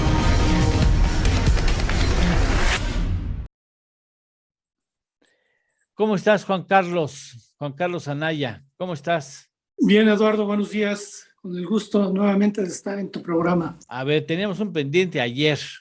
Sí. El pendiente era qué tanto necesitamos importar alimentos, ¿no? Qué tan deficitarios somos y cuánto han aumentado algunos de los elementos. Tú le das un seguimiento perfecto y equilibrado y siempre constante a estos precios. ¿Qué nos dices al respecto? Bueno, ayer nos quedamos en ver qué es lo que producimos y qué es lo que importamos, cómo Sí, está exactamente. la autosuficiencia alimentaria. Y bueno, señalábamos que en el caso de frutas y hortalizas, que son las que han subido más los precios, México produce más de 42 millones de toneladas y solamente consumimos 32. Eso nos hace exportadores de frutas y hortalizas principalmente al mercado de Estados Unidos, que es el que, pues, por la cercanía, por la logística, todo el año tienen frutas y hortalizas.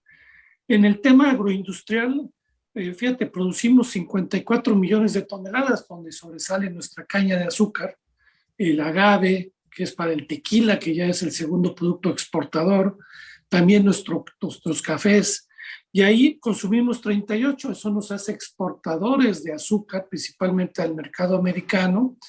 También pues exportamos mucho tequila, de cada 10 botellas, 8 que se exportan van al mercado americano y estamos en más de 180 países, y nuestro café que también exportamos.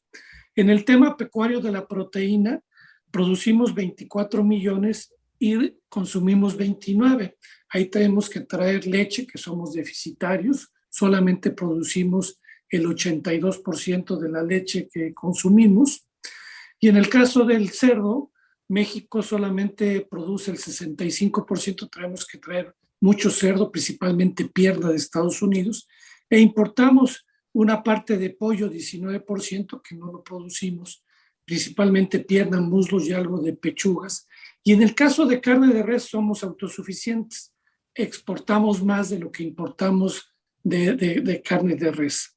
Donde está nuestro gran talón de Aquiles es en granos y oleaginosas, porque no somos un país que tengamos tierras muy húmedas, ¿sí? Y eso nos hace que solamente estemos produciendo en granos y oleaginosas el 54%, es decir, producimos 40.4 millones de toneladas y consumimos 75 millones, donde nuestro sector pecuario ha crecido en una forma importante, 2-3% por año, principalmente para abastecer el mercado interno, pero también el de exportación. O sea, y esto genera, ¿cuánto estaremos en dinero? ¿Cuánto estamos?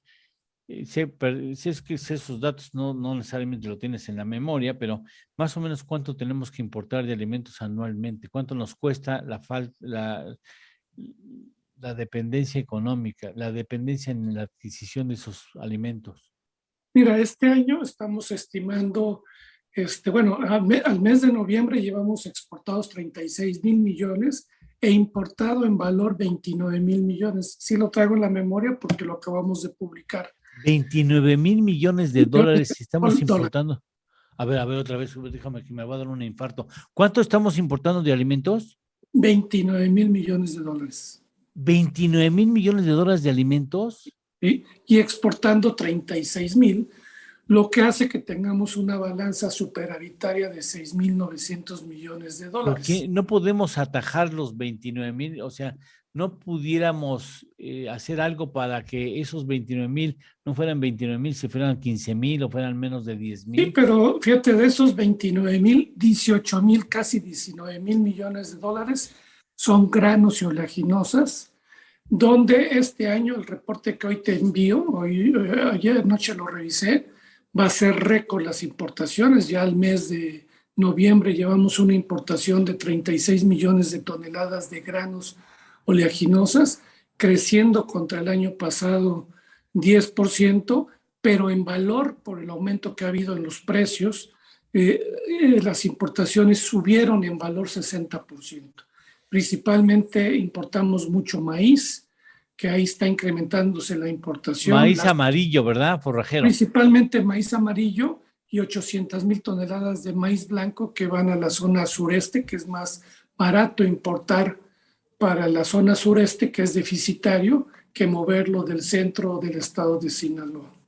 En el caso de soya es interesante, ahí importamos el 95%, o sea, 95% del 90, y soya se lo importamos a Estados Unidos, seguro. y algo de Brasil y canola de Canadá para hacer nuestros aceites, todo lo que hacemos comestibles. Y en el caso de arroz, que era tu pregunta, pues solamente estamos produciendo el 15%, el 85% lo importamos principalmente de Estados Unidos, algo de Uruguay.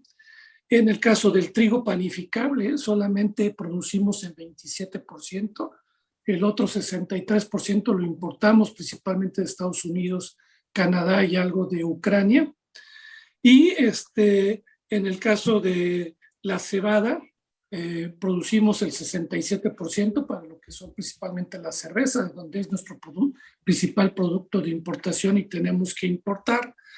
Pero si nos vamos al tema de la calabacita, ahí producimos de más, solamente de lo que producimos consumimos el 10%, del pepino solamente consumimos el 20%, lo demás lo exportamos. Todo lo que es el sector de frutas y hortalizas somos grandes superavitarios, porque pues a nosotros en nuestra alimentación no somos muy dados a comer muchas frutas y verduras y todo. Nos gusta mucho desayunar el chicharroncito, las quesadillitas, otro tipo de comida, y somos altamente exportadores de todos estos productos, principalmente al mercado americano. Qué barbaridad. ¿Qué tendríamos que hacer para reducir las importaciones e ir ganándole espacio a la dependencia que tenemos en materia alimentaria en algunos productos? Mira, en el tema de granos y oleaginosas, que es nuestro mayor problema, es mucho en el sur-sureste, tener bienes públicos, tecnificar, invertir en infraestructura hídrica, ya que el 60% del agua la tenemos en el sur-sureste, pero pues tenemos productores con 2, 3 toneladas por hectárea.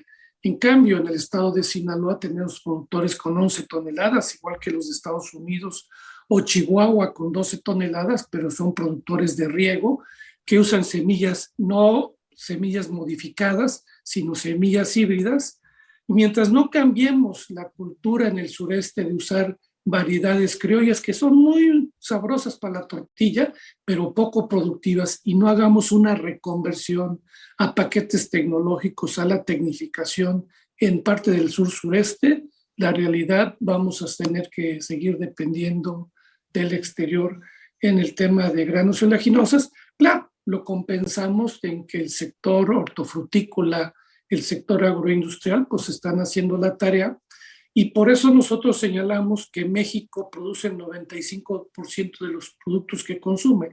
Es decir, sí producimos, pero no es lo que necesitamos, sino lo hacemos en base a nuestras ventajas comparativas y competitivas. En el tema de granos, México no es muy competitivo porque nuestras tierras son semidesérticas y producen rendimientos muy pequeños. Bueno, nunca antes México había importado 29,000 millones de dólares en alimentos, ¿no? No, porque acuérdate que es por esto vemos la inflación en el tema de la tortilla. Se ha incrementado la tortilla más del 22% en virtud de que el año pasado la tortilla valía 13 pesos, hoy vale 18 pesos, y eso ha incrementado por el incremento del precio del maíz. Los aceites han subido también, y por supuesto la cadena de proteína, que es la que importa estos granos y de pasta de soya, pues tiene un impacto en los costos que de alguna manera no se ha impactado totalmente porque no lo puedes impactar, pero sí ha impactado al sector pecuario en sus costos de producción por este incremento que ha habido en el tema de las materias primas. Qué barbaridad. Bueno, la única ventaja que tenemos es que tenemos una buena relación contigo y tú nos pones al tanto de lo que sucede y cómo se tiene que atender este asunto que a mí me parece gravísimo en materia ya de terrenos de soberanía, ¿no? O sea, si no somos capaces de producir lo más posible de los productos que llevamos a nuestras mesas, tenemos un país muy vulnerable. Hay muchas naciones, y eso podrías regalarnos algún comentario, hay muchas naciones que tienen una producción destacada en algunos productos, pero cuando vienen crisis así como las que estamos viviendo, cierran sus fronteras y se dedican a abastecer al mercado interno. Primero, le dan prioridad y la exportación va al último. Y en ese sentido pueden no abastecernos de esos productos si es que se los comprábamos, ¿no? Así es, y eso es peligroso y por eso es muy importante.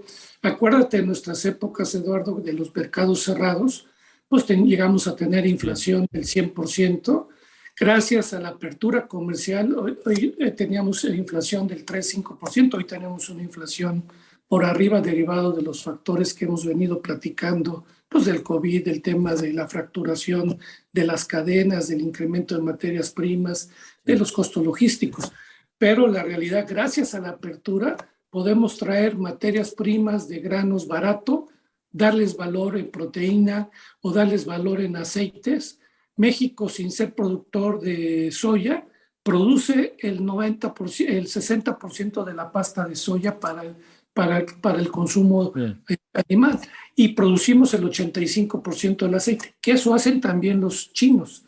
Chino, para darte una idea, importa 100 millones de toneladas de frijol soya para poder producir sus aceites y su pasta de soya para alimentar sus cerditos. ¿Sí? Bien. O sea, no hay que ver, ningún país es autosuficiente. Sí, claro.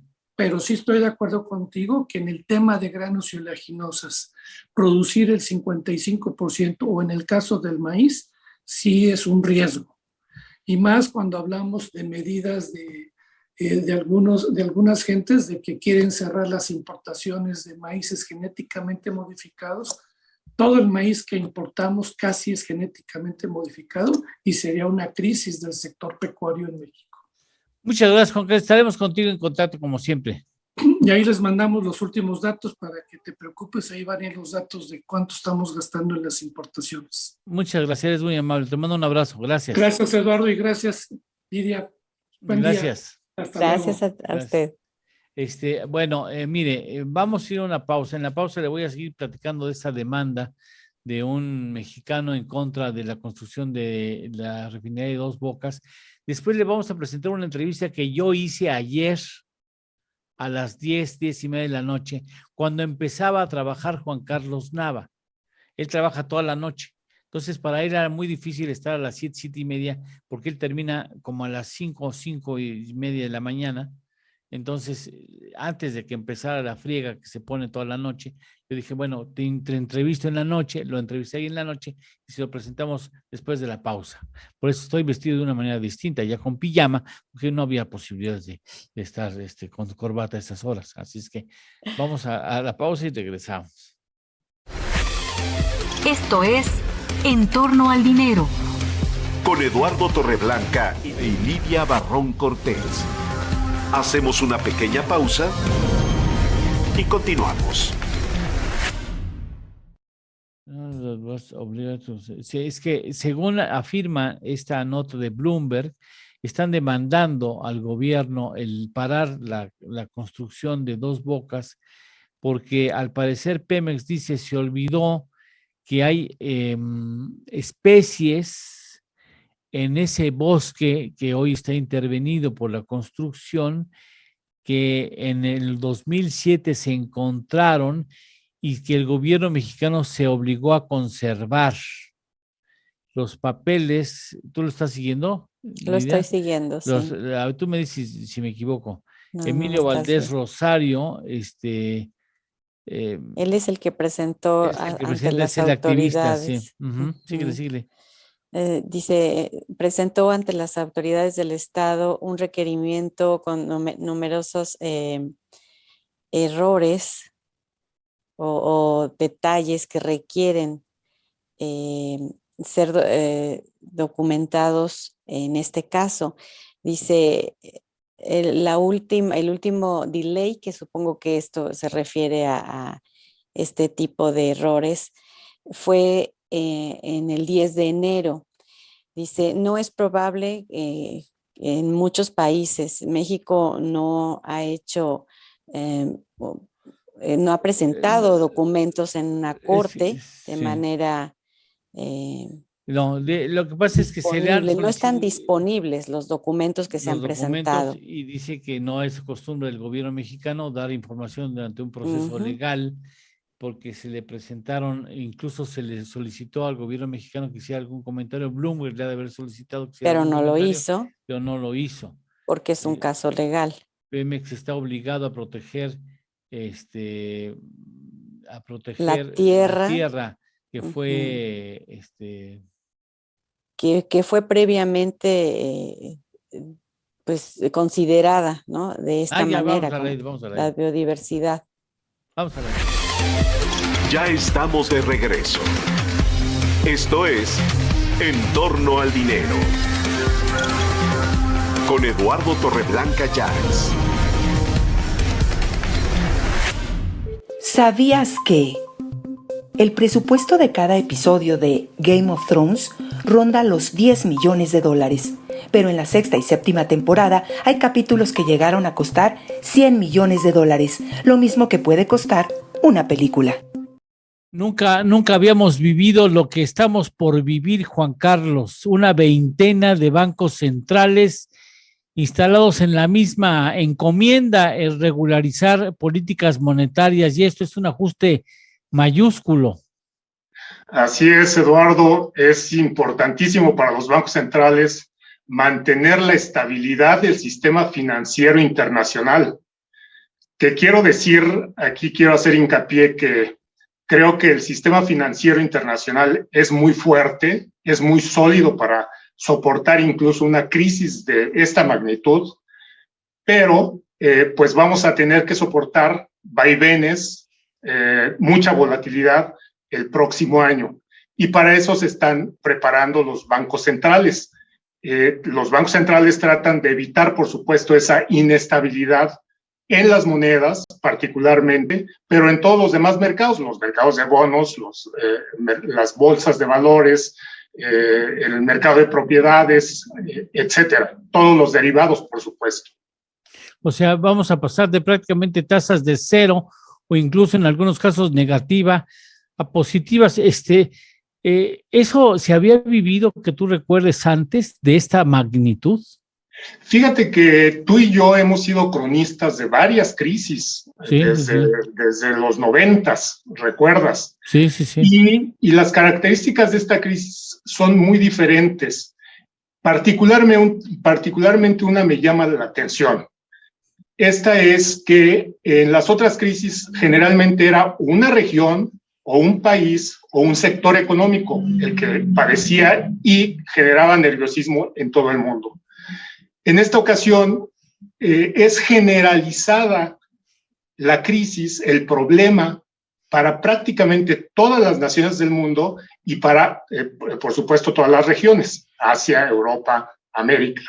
Y eso es lo que lo hace particularmente peligroso. Déjame decirte que esta crisis, yo he afirmado, tú lo has escuchado antes, que es la continuación de la del 2008-2009. La deuda que se generó por esa crisis no se restableció, no se compuso esa regla, esa deuda continuó creciendo y ahora esta crisis viene a añadir a esa deuda. Por ejemplo, la deuda pública total del mundo a principios del 2006 era de aproximadamente $80 trillones.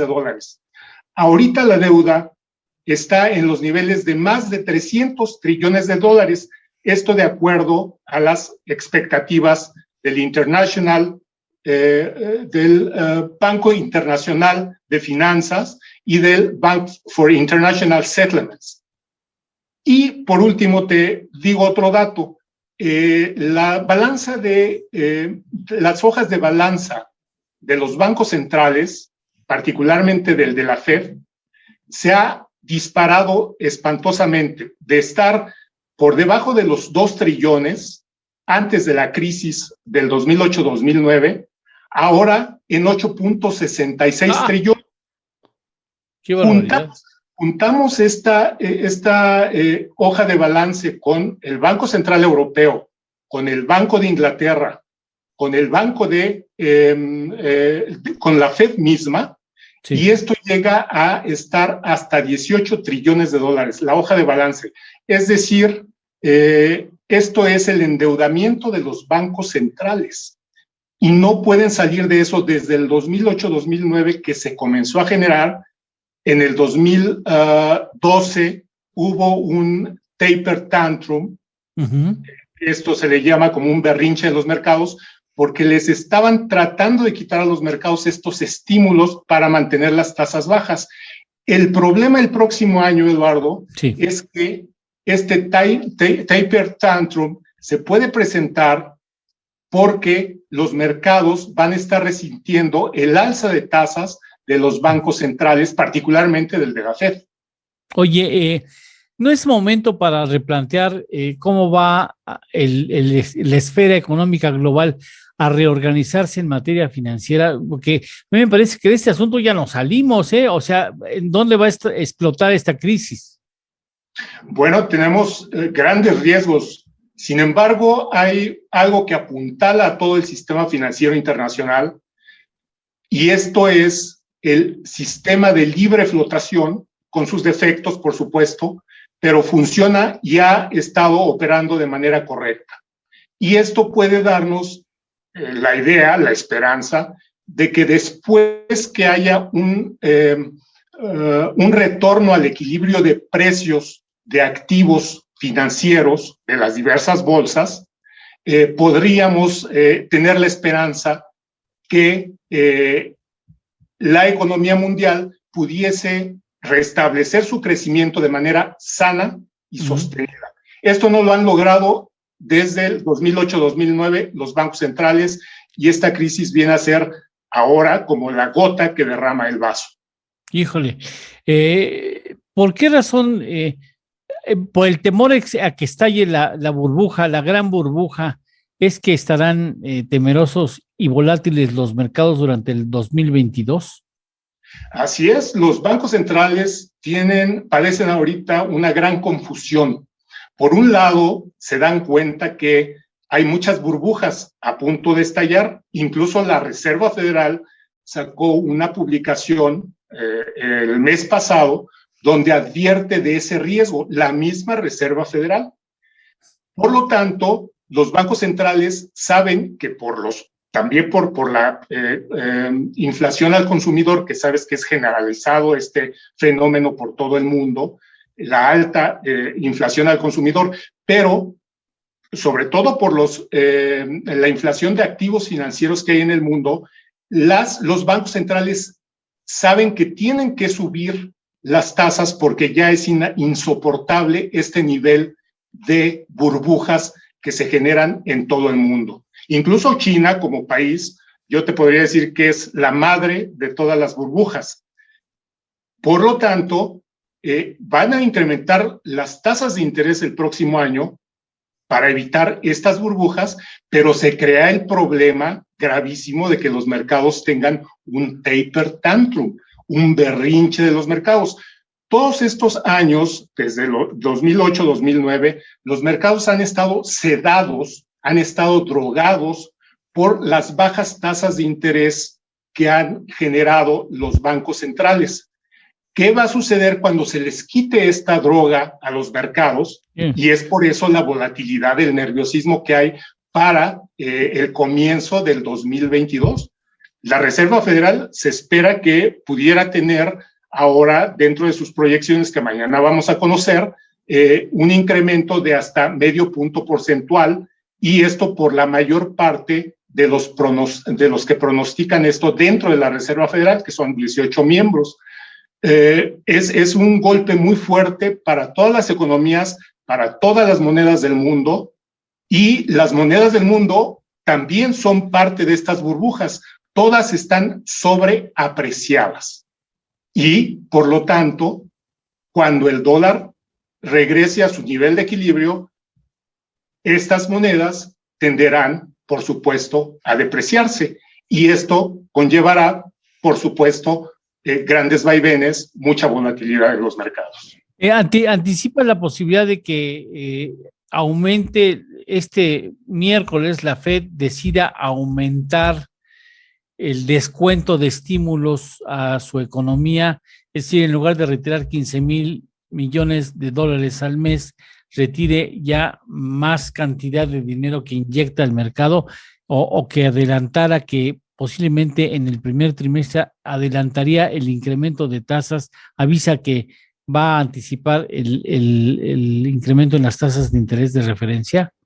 Lo más probable es que se incremente a 25 mil millones de dólares, entre 25,000 a 30,000 millones de dólares. El tapering famoso, ¿no? El famoso tapering, exacto. Sí, y que este tapering termine por marzo, cuando se esperaba que terminara por junio, que termine por marzo, para que entonces pudieran comenzar a pensar en el comienzo de la normalización, es decir, de subir tasas el próximo año. Oye, ¿y cómo la ves para mañana en México? ¿En un cuarto de punto porcentual o en medio punto porcentual, como se rumora? Bueno, la mayor parte de los análisis dicen que un cuarto de punto porcentual.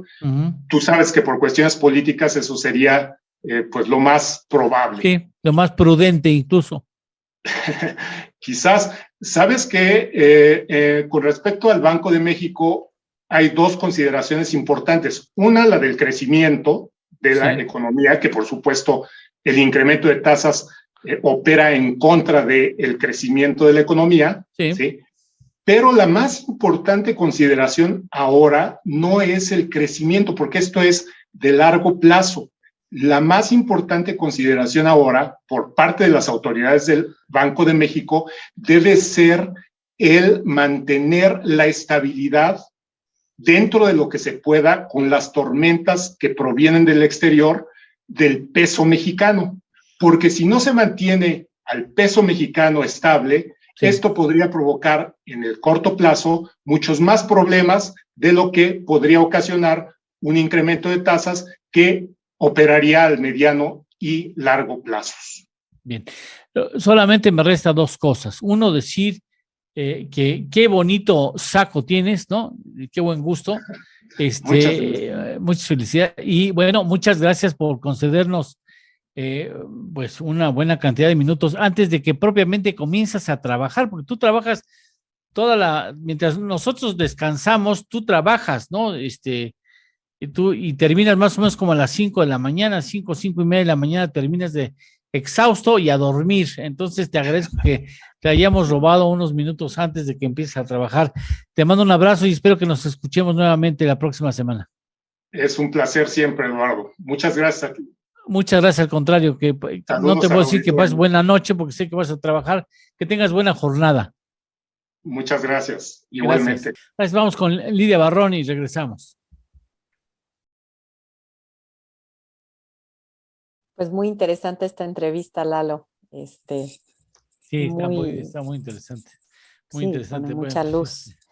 Ya nos vamos casi, pero solamente quiero corregir que no es cierto lo del pavo. Ya chequé bien, estaba yo mal, es 1.5 de dólar, no $15. Yo dije, bueno, sí, me voy a producir pavos a Estados Unidos. No, yo también me quedé, no puede ser esto, estaba mal el dato, pero bueno, ya despedimos, ¿verdad? Sí. Pues muchas gracias por haber estado con nosotros en este miércoles. Los esperamos mañana en punto de las 6 de la mañana y hasta las 8 con nuevas y más noticias. Muchas gracias. Gracias. Hasta mañana. Cuídese mucho. Bye. Llegamos al final de nuestra jornada.